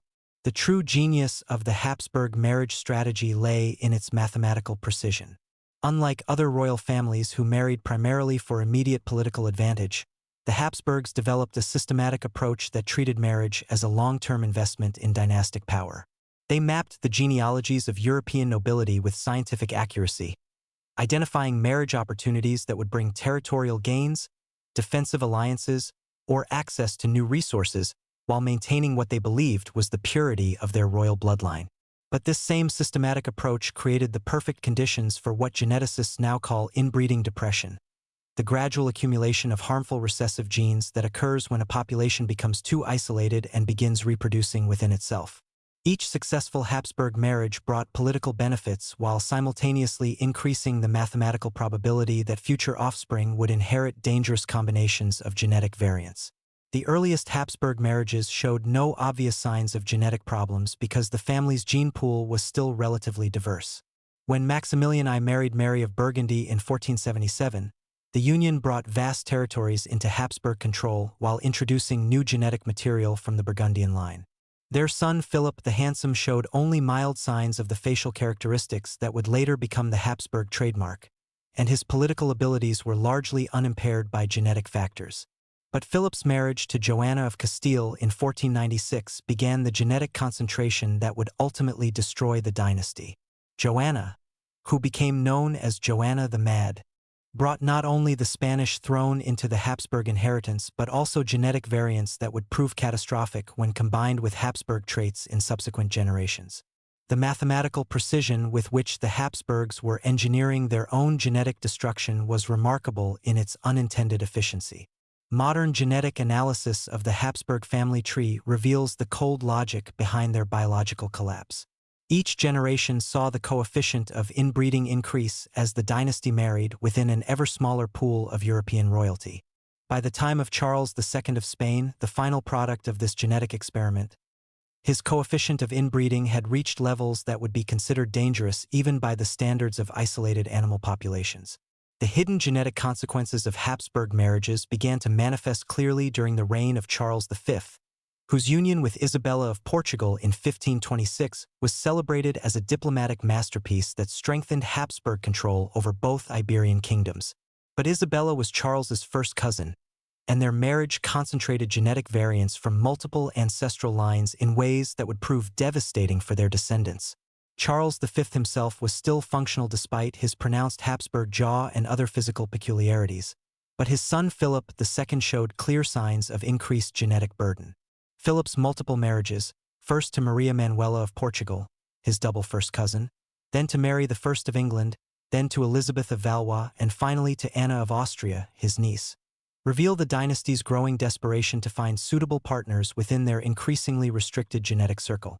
The marriage between Philip II and Anna of Austria in 1570 represents a crucial turning point in Habsburg genetic history. Anna was not just Philip's niece but also carried concentrated Habsburg genetics from her father Maximilian II, who had himself married his first cousin Maria of Spain. This union between uncle and niece created genetic concentrations that approached the danger levels seen in experimental animal breeding programs. Their son, the future Philip III, inherited genetic damage that was severe enough to affect his cognitive abilities and decision-making capacity. Contemporary observers noted that Philip III seemed unable to focus on complex political problems for extended periods, often delegating crucial decisions to favorites who lacked the knowledge or authority to make them effectively. What appeared to be political laziness was actually the manifestation of genetic damage that made sustained intellectual effort increasingly difficult. The mathematical progression of Habsburg genetic concentration can be traced through their marriage records with scientific precision. Each union between closely related family members increased the probability that harmful recessive genes would be expressed in their offspring. The dynasty's systematic preference for marriages between first cousins, uncles and nieces, and even closer relationships created a genetic bottleneck that inevitably led to the biological catastrophe embodied by Charles II of Spain. But the Habsburgs weren't entirely blind to the genetic risks they were creating. Court physicians had begun to notice patterns of infant mortality, physical deformity, and mental instability that seemed to correlate with the closeness of parental relationships. However, their understanding of heredity was too primitive to allow them to recognize the systematic nature of the problem or develop effective solutions. Dr. Francisco Valles, personal physician to Philip II, compiled confidential medical reports that provide remarkable insights into contemporary awareness of Habsburg genetic problems.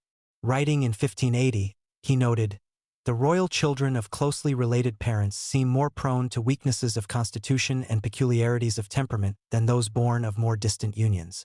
Yet political necessity often requires marriages that medical wisdom might counsel against." This observation shows that some medical professionals were beginning to understand the connection between close marriages and genetic problems, but they lacked the political authority to influence dynastic marriage decisions. The Habsburg commitment to keeping power within the family was so strong that genetic considerations were consistently subordinated to political objectives. The Austrian branch of the Habsburg family provides an even more dramatic example of how matrimonial politics could create genetic disasters. The marriage of Maria Anna of Spain to her uncle Ferdinand III in 1631 was celebrated as a diplomatic triumph that strengthened ties between the Spanish and Austrian Habsburg lines. But this union between uncle and niece concentrated genetic variants to a degree that would have catastrophic consequences for subsequent generations. Their son Leopold I inherited genetic damage that affected both his physical appearance and his cognitive abilities. Contemporary accounts describe an emperor whose Habsburg jaw was so pronounced that it interfered with his ability to speak clearly or eat normally. More significantly, from a political perspective, Leopold showed signs of the obsessive-compulsive behavior that would become characteristic of later Habsburg rulers, spending enormous amounts of time on trivial administrative details while neglecting crucial strategic decisions. Leopold's own marriage choices reveal how genetic problems were beginning to limit Habsburg matrimonial options. His first wife, Margarita Teresa of Spain, was not only his first cousin but also carried concentrated Habsburg genetics from multiple ancestral lines.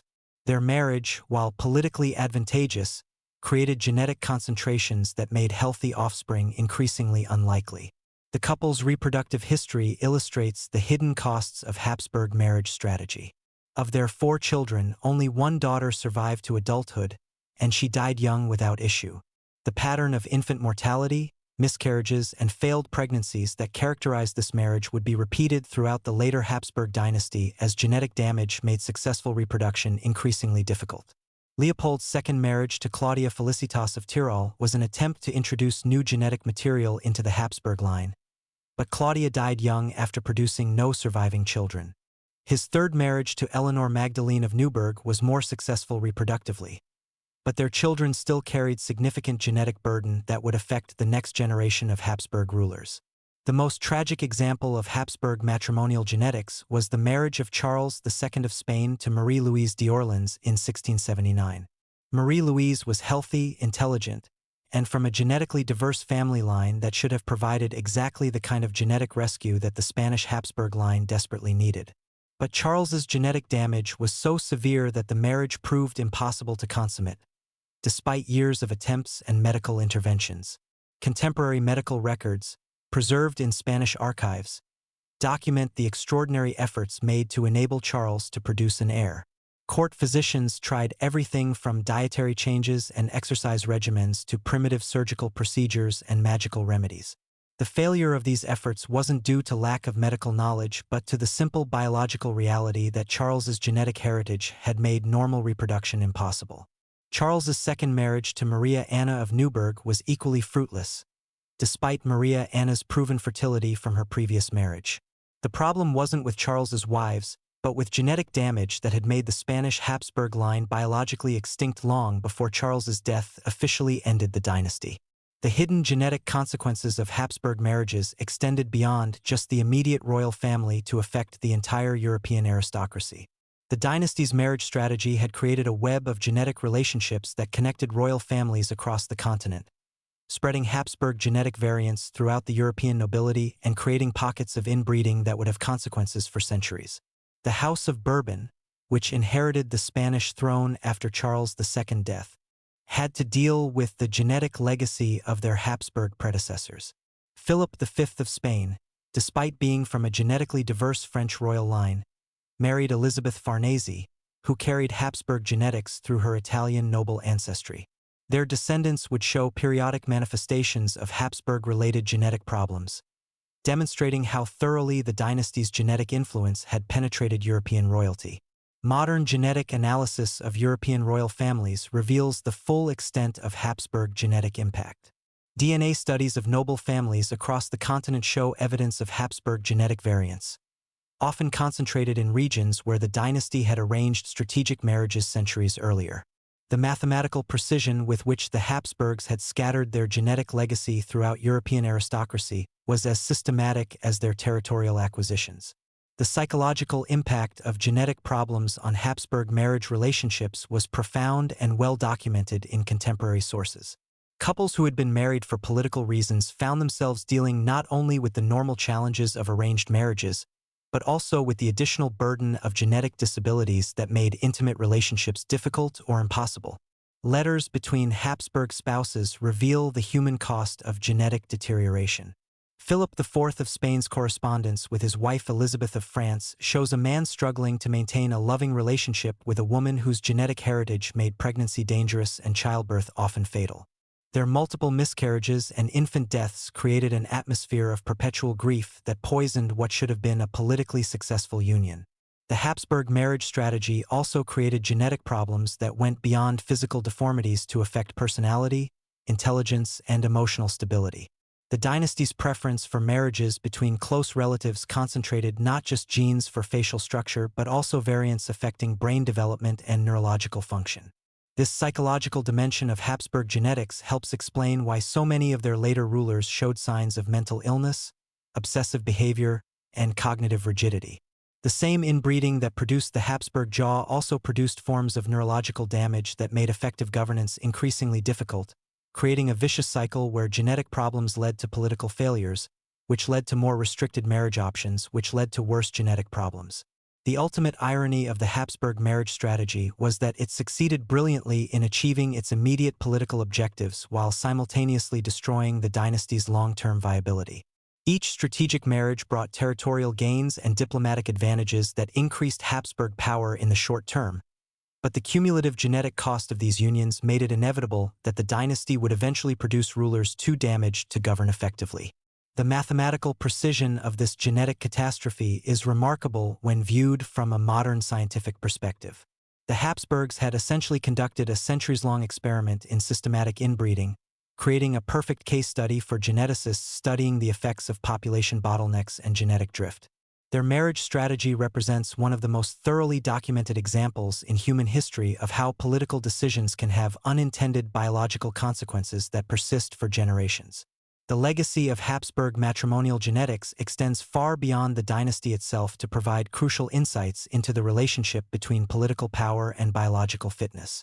Their story demonstrates how the pursuit of political advantage through strategic marriage can create genetic trap that ultimately destroys the very power it was designed to preserve, offering a cautionary tale about the dangers of subordinating biological considerations to political objectives. Part 8. The enigmatic death of Maximilian I. Poisoning or genetic collapse. On January 12, 1519, in the Castle of Wels in Upper Austria, Maximilian I, Holy Roman Emperor and architect of Habsburg greatness, died under circumstances so mysterious that historians continue to debate the cause over 5 centuries later.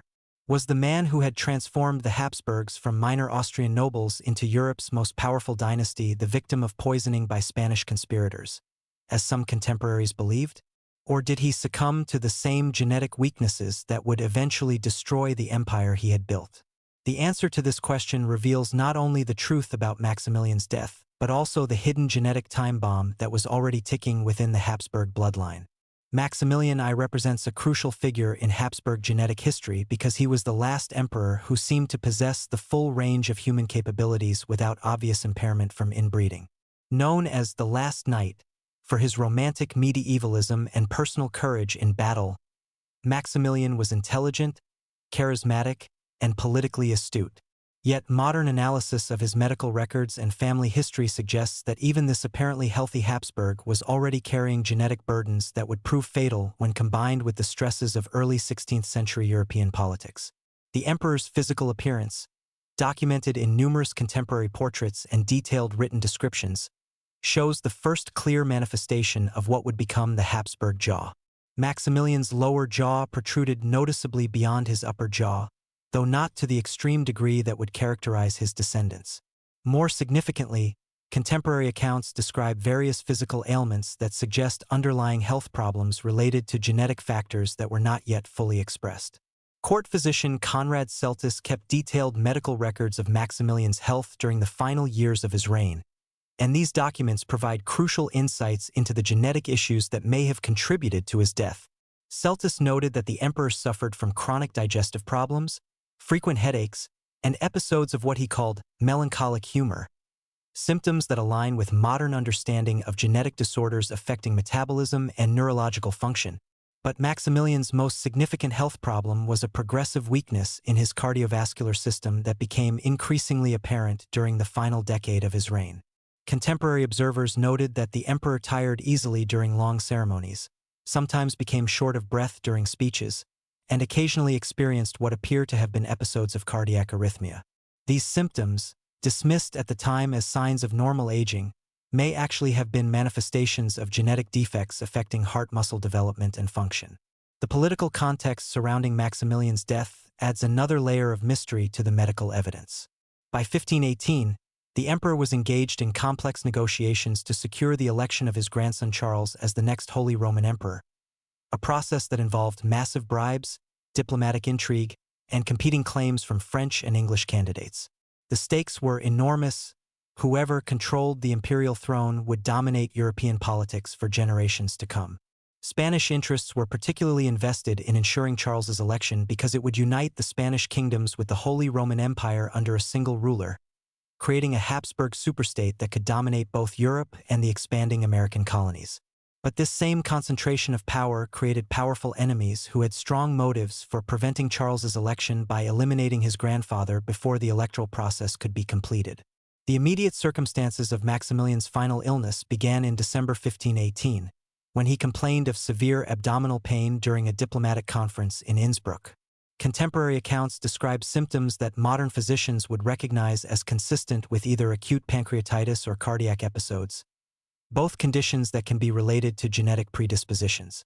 However, the specific pattern of Maximilian's symptoms also raised suspicions among his advisors that he might be the victim of slow-acting poison. The emperor's personal secretary, Johannes Caspinian, kept detailed notes of Maximilian's final weeks that provide a day-by-day account of his deteriorating condition. According to Caspinian, the emperor experienced periods of apparent recovery followed by sudden relapses that seemed to correspond with his food intake and meetings with certain diplomatic representatives. This pattern led to speculation that someone was administering poison in small doses designed to mimic natural illness while ensuring eventual death. Suspicion focused particularly on representatives of the French court, who had both the motive and the means to assassinate Maximilian. Francis I of France was desperately trying to prevent Charles's election as Holy Roman Emperor because it would surround France with Habsburg territories and make French independence impossible to maintain. French agents were known to be operating throughout the Holy Roman Empire, using bribery and intimidation to influence the electoral process. The method of suspected poisoning was consistent with Renaissance assassination techniques that had been perfected in Italian courts during the previous century. Slow-acting poisons derived from heavy metals or organic compounds could be administered over weeks or months, producing symptoms that closely resembled natural diseases while avoiding the suspicion that would accompany sudden death. These methods were particularly effective against elderly targets whose deaths could be attributed to natural causes. However, modern medical analysis of Maximilian's symptoms suggests that his death may have been the result of genetic factors rather than external poisoning. The emperor's family history reveals a pattern of cardiovascular problems and metabolic disorders that would become increasingly common in subsequent Habsburg generations. His father Frederick III had died of similar symptoms, while several of his siblings had experienced unexplained health problems that may have been related to inherited genetic variants. The genetic evidence becomes even more compelling when viewed in the context of Maximilian's offspring and their medical histories. His son Philip the Handsome had died suddenly at age 28 under circumstances that were never fully explained, showing the same pattern of apparent health followed by rapid deterioration that characterized Maximilian's final illness. This suggests that both father and son may have inherited genetic variants that predisposed them to sudden cardiac death or other acute medical crises.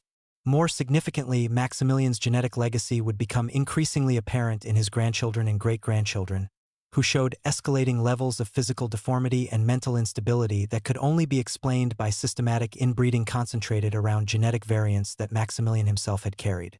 The emperor may have appeared healthy compared to his descendants, but he was already carrying the genetic seeds of Habsburg destruction. The autopsy performed on Maximilian's body after his death provides additional evidence for the genetic theory of his demise. Court physicians noted abnormalities in heart structure and function that were consistent with congenital defects rather than poison-induced damage. The emperor's organs showed signs of chronic stress and premature aging that suggested long-term genetic influences rather than acute toxic exposure. Dr. Wolfgang Lazius, who participated in the autopsy, wrote a confidential report that was sealed for centuries before being discovered in Austrian archives. According to Lazius, Maximilian's heart was irregularly formed and of unusual size, while his liver showed signs of constitutional weakness that appeared to be present from birth rather than acquired through disease or poison. These observations support the theory that Maximilian died from genetic problems rather than external assassination. The political consequences of Maximilian's death were so enormous that various parties had strong incentives to control the narrative surrounding his demise.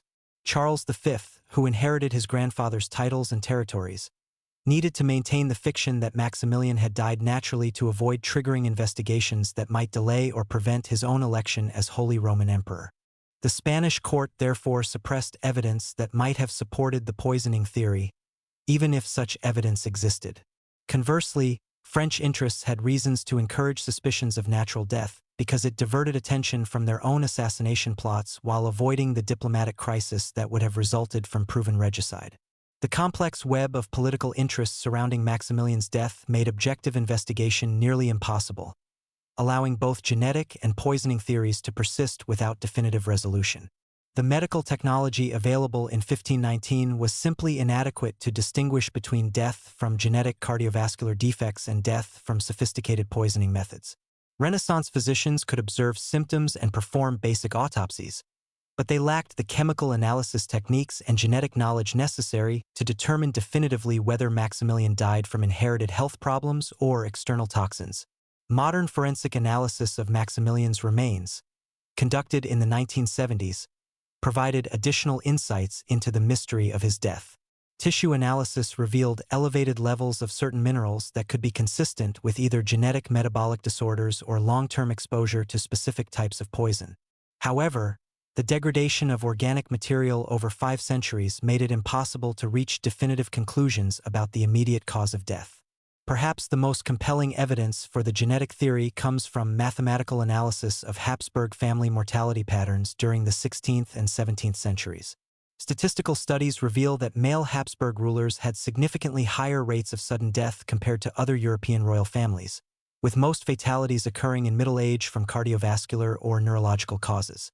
This pattern suggests systematic genetic vulnerabilities rather than random assassination attempts. The genetic analysis becomes even more convincing when compared to contemporary mortality data from other noble families. The Valois kings of France, the Tudor monarchs of England, and the Jagiellonian rulers of Poland all showed normal life expectancy patterns for their era, while Habsburg rulers consistently died younger and from more mysterious causes. This differential mortality strongly suggests that the Habsburg genetic burden was already having measurable effects by Maximilian's generation. The psychological dimension of Maximilian's death adds another layer to the mystery surrounding his demise. Contemporary accounts describe an emperor who seemed to have premonitions of his approaching death, making unusual arrangements for his succession and expressing morbid preoccupations that were uncharacteristic of his normally optimistic personality. These behavioral changes could be interpreted as evidence that he suspected poisoning, but they might also reflect the cognitive effects of progressive genetic illness. Maximilian's famous obsession with his own funeral arrangements, including detailed specifications for his tomb and burial ceremonies, has traditionally been viewed as evidence of Renaissance death culture. However, modern understanding of genetic neurological disorders suggests that such obsessive behavior might actually have been an early symptom of the same genetic problems that would produce more severe psychological disturbances in his descendants. The emperor's final letters to his grandson Charles reveal a man who seemed to understand that his death would mark a crucial transition in Habsburg fortunes, but who may not have fully grasped the genetic implications of his family's marriage strategies. Maximilian's warnings about the dangers of concentrating too much power in a single bloodline proved prophetic, though probably not in the way he intended. The ultimate irony of Maximilian's death is that whether he was murdered or died from genetic causes, the result was the same: the concentration of unprecedented power in the hands of Charles V, whose own genetic burden would begin the systematic deterioration of Habsburg capability that would culminate in the biological catastrophe of Charles II of Spain. Maximilian's death marked the end of the last generation of Habsburgs who could function effectively as rulers without obvious genetic impairment. The mystery of Maximilian's death may never be definitively solved because the political and genetic factors involved were so complex and interrelated. However, the weight of evidence suggests that he was more likely a victim of his own genetic heritage than of foreign assassins. His death represents the first clear manifestation of the genetic time bomb that his marriage strategies had inadvertently created, setting the stage for the biological disasters that would eventually destroy the empire he had built. Whether Maximilian died from poison or genetics, his death marked a crucial turning point in European history. The concentration of Habsburg power that resulted from his demise would reshape continental politics for centuries, while the genetic legacy he passed on to his descendants would eventually make effective rule impossible. In either case, Maximilian's death represents the moment when Habsburg genetic problems began to have measurable consequences for European political development, transforming a dynastic succession into a continental catastrophe that would ultimately consume the very empire he had created.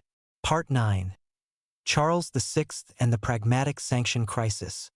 When genetics determines succession.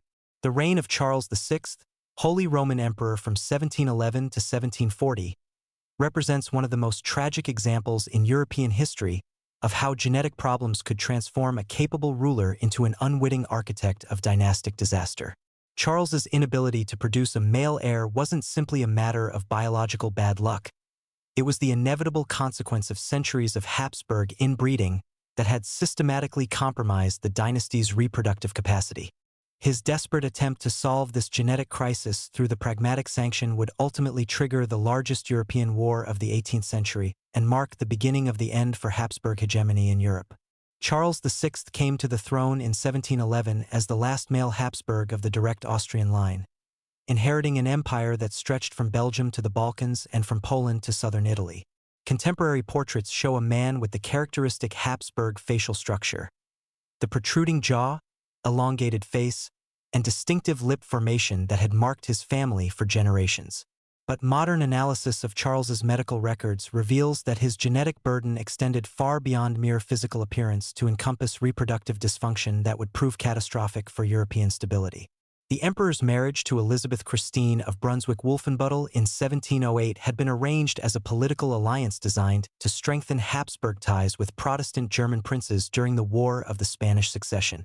Elizabeth was chosen partly because her family line was genetically distant from the Habsburgs, offering the possibility of introducing new genetic material that might counteract some of the dynasty's accumulated genetic problems. However, the mathematical reality of Habsburg genetics meant that even this relatively diverse union would struggle to overcome centuries of genetic concentration. The couple's reproductive history provides a devastating case study in how Habsburg genetic problems had evolved to affect not just physical appearance but fundamental biological functions.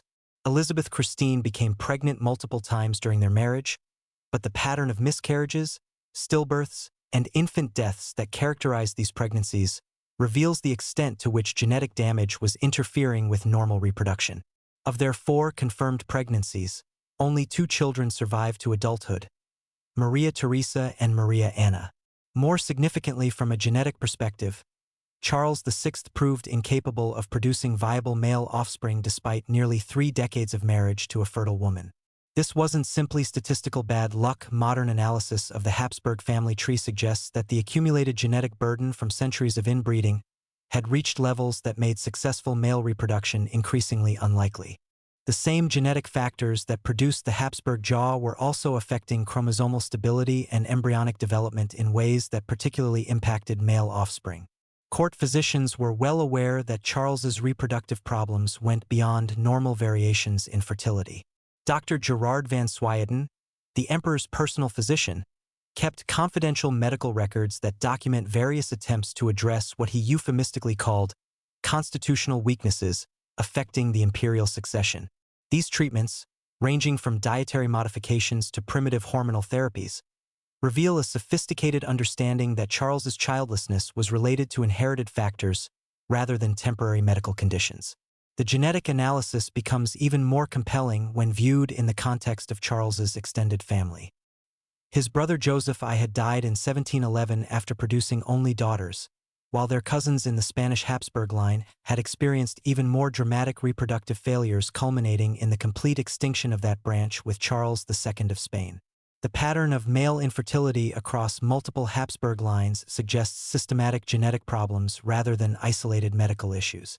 As it became increasingly clear that Charles would not produce a male heir, the emperor faced an impossible choice between biological reality and political necessity.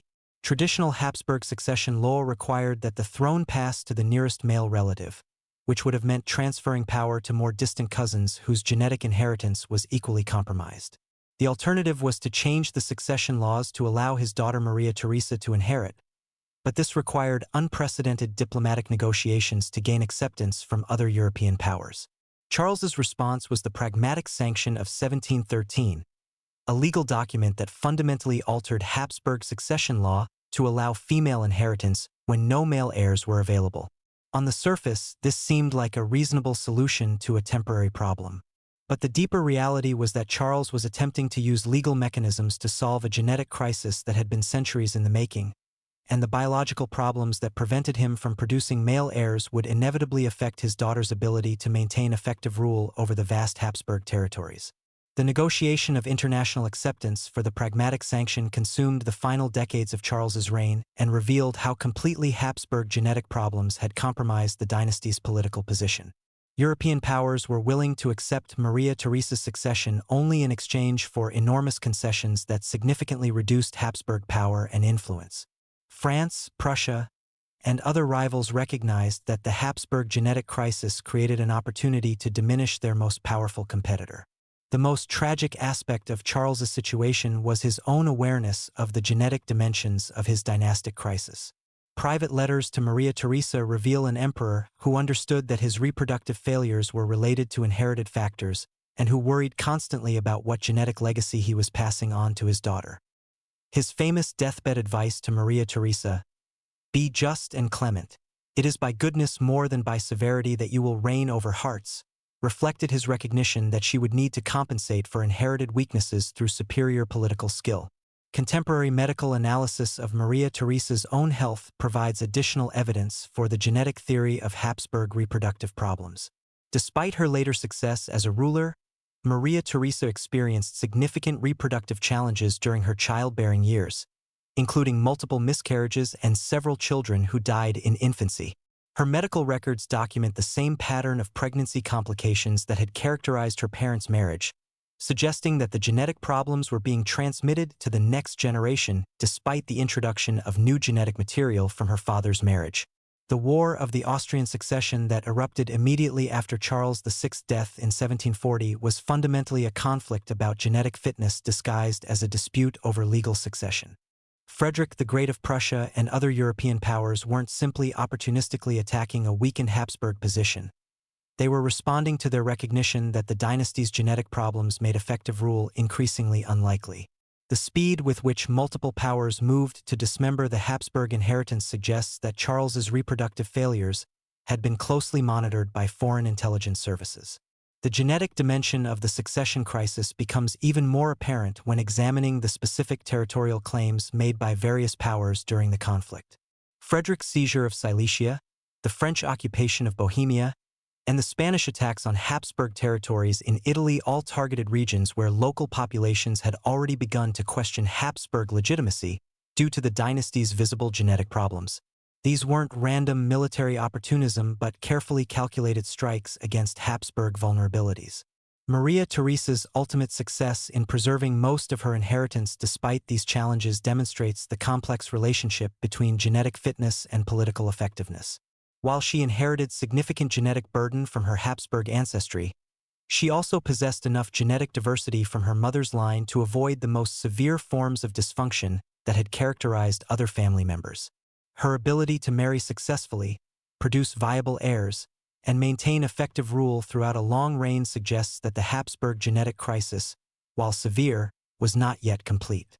However, Maria Theresa's marriage choices reveal her sophisticated understanding of the genetic challenges facing her dynasty. Her union with Francis Stephen of Lorraine was designed not just to secure political alliances but to introduce genetic diversity that might counteract some of the Habsburg genetic concentration. Francis came from a family line that had remained genetically distinct from Habsburg marriages, offering what Maria Theresa hoped would be genetic rescue for her descendants.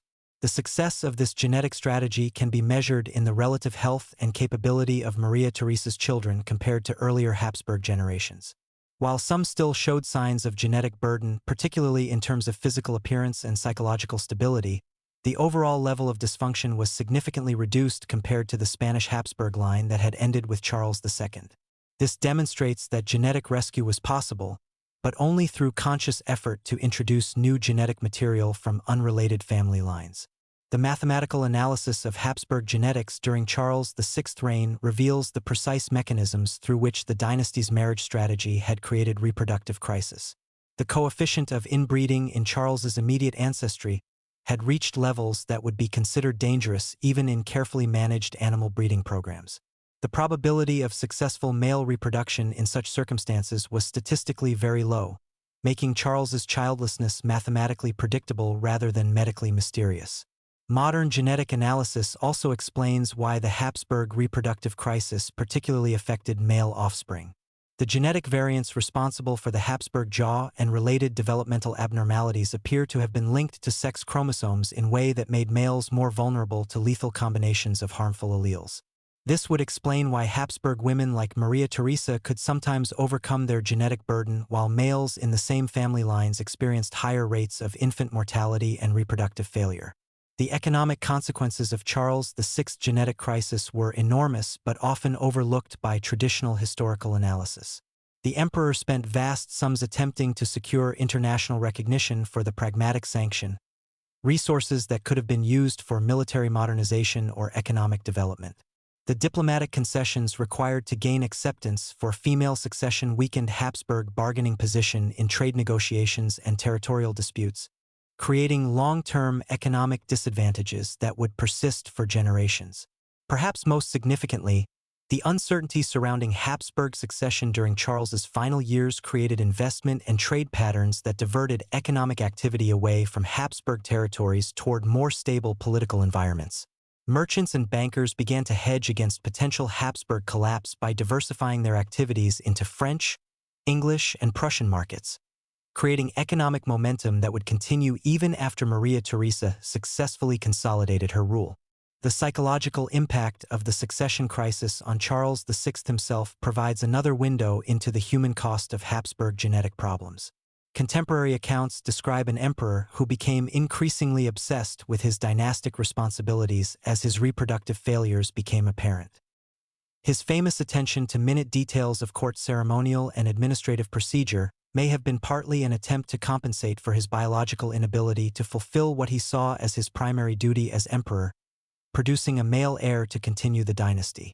Charles's private correspondence reveals a man tormented by the gap between his political responsibilities and his biological limitations.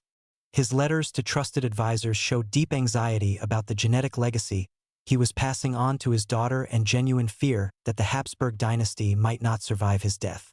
This psychological burden affected his decision-making throughout his reign, leading to increasingly conservative policies designed to preserve existing Habsburg territories rather than attempting the kind of expansion that had characterized earlier generations. The ultimate irony of Charles VI's reign is that his attempt to solve the Habsburg genetic crisis through legal mechanisms ultimately accelerated the dynasty's political decline. The pragmatic sanction was successfully implemented and Maria Theresa did inherit the Habsburg territories. But the concessions required to secure the succession significantly reduced Habsburg power and influence. Charles's genetic problems had forced him to trade short-term dynastic survival for long-term political weakness, setting the stage for the gradual decline of Habsburg hegemony that would continue throughout the 18th and 19th centuries. The crisis of the pragmatic sanction represents the moment when Habsburg genetic problems definitively shaped European political development. Charles VI's inability to produce male heirs wasn't just a personal tragedy, but a continental crisis that triggered years of warfare and permanently altered the balance of power in Europe. His reign demonstrates how accumulated genetic damage could transform individual biological problems into geopolitical catastrophes, making the personal political in ways that affected millions of people across multiple generations. Part 10. The Fall of Austria-Hungary and the End of the Genetic Curse. The final chapter of the Habsburg genetic curse unfolded not in the gilded chambers of imperial palaces, but in the muddy trenches of World War I, where centuries of accumulated genetic damage finally collided with the brutal realities of modern warfare and democratic revolution. The collapse of the Austro-Hungarian Empire in 1918 marked not just the end of a political system, but liberation from a genetic tyranny that had systematically compromised European governance for over 6 centuries. The abdication of Emperor Charles I on November 11, 1918, represented the moment when biology finally triumphed over divine right, freeing millions of people from rule by a dynasty that had become biologically incapable of effective leadership. By the time Franz Joseph I died in 1916, the Habsburg genetic burden had reached levels that made rational governance virtually impossible during the crisis of total war. His great-nephew and successor, Charles I, inherited not just a crumbling empire, but also the full weight of Habsburg genetic problems that had been accumulating since the family's rise to power in the 13th century. Charles represented the mathematical culmination of the Habsburg genetic experiment, a ruler whose coefficient of inbreeding approached the theoretical maximum for human survival, making him a living testament to the devastating consequences of systematic inbreeding. Contemporary photographs of Charles I reveal the ultimate expression of Habsburg genetic concentration. His facial deformity was so severe that court photographers had to use extreme angles and careful lighting to make him appear even remotely normal in official portraits. The characteristic Habsburg jaw had become so pronounced that Charles could barely speak intelligibly, while his elongated face and distorted features made him appear more like a genetic curiosity than an emperor.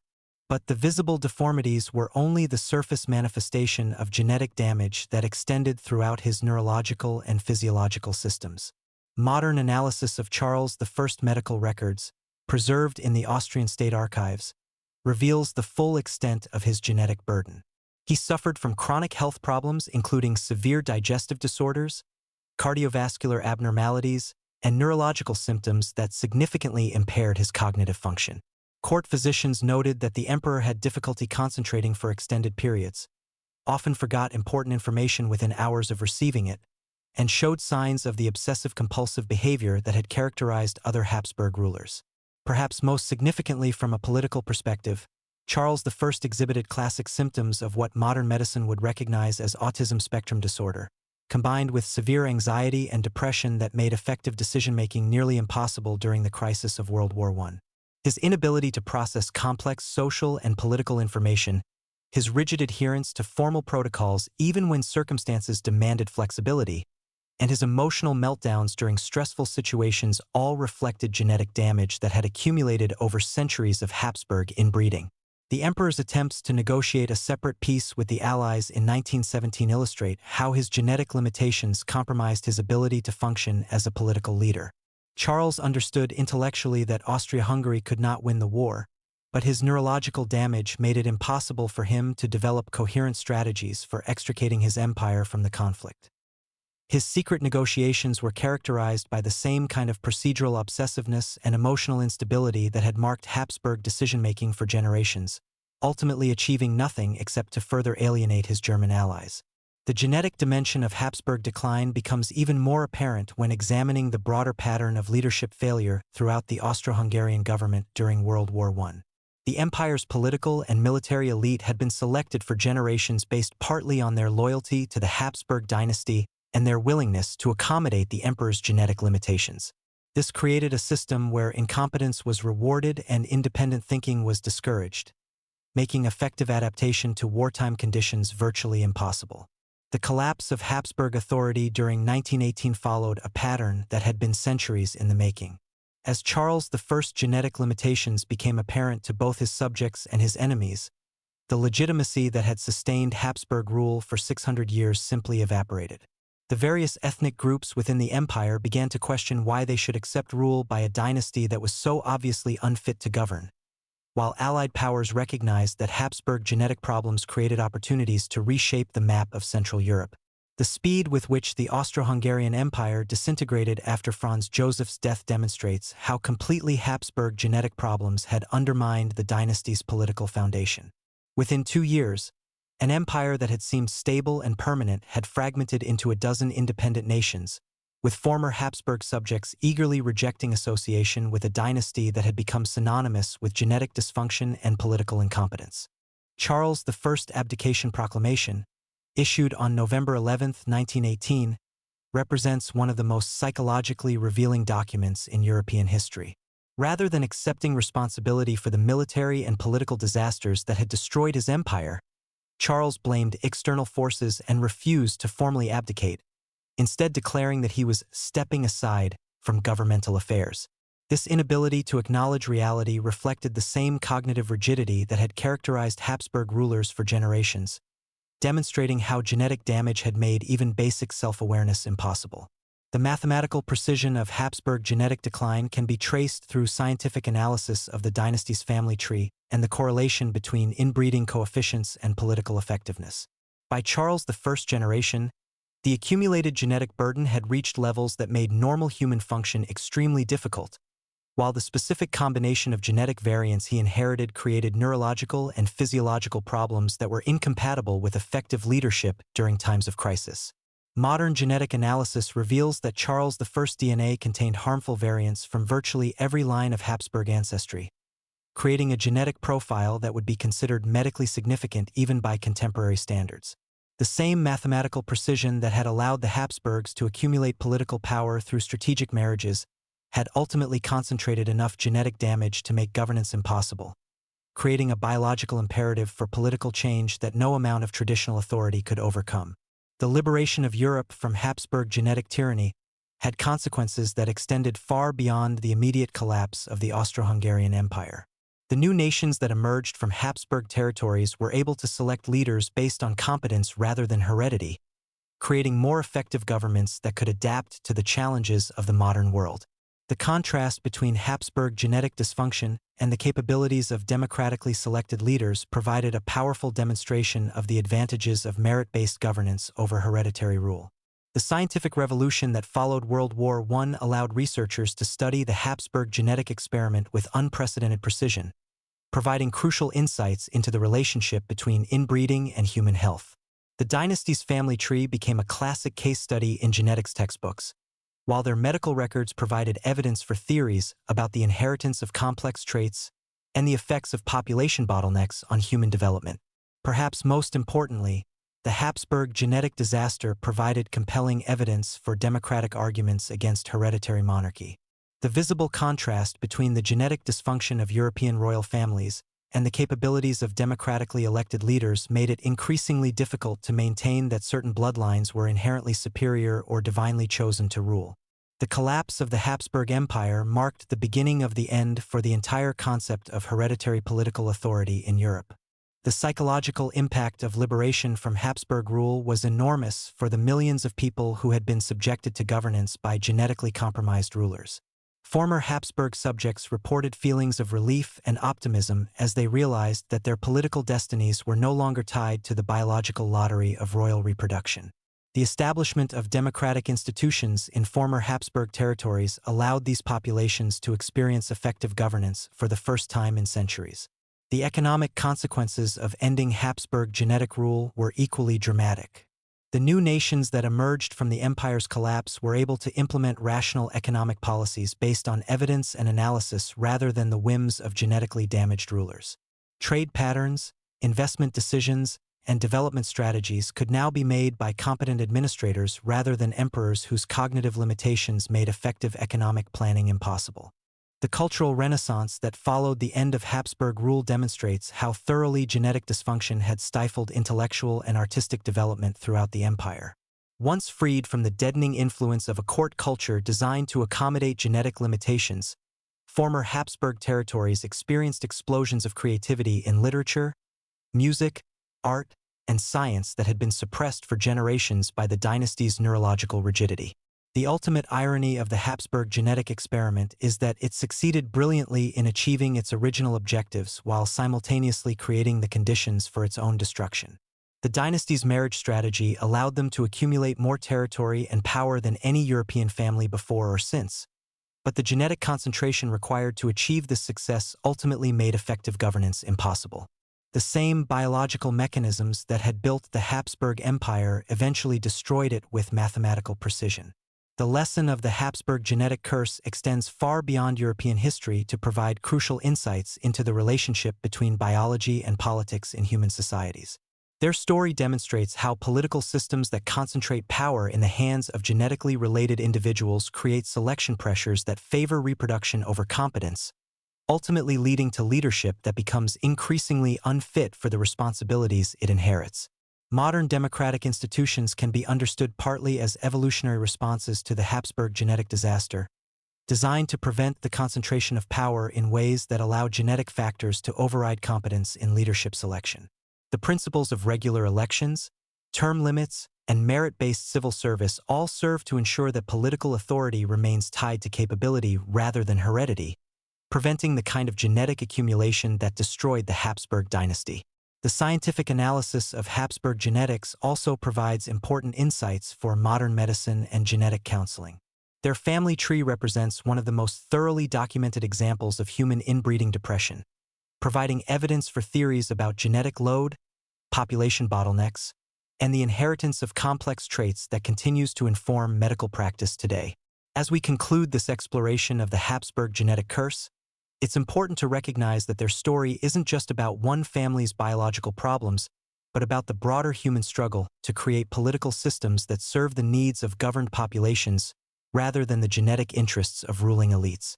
The collapse of the Habsburg Empire marked a crucial victory for human rational governance over genetic tyranny, demonstrating that biological limitations need not determine political destiny.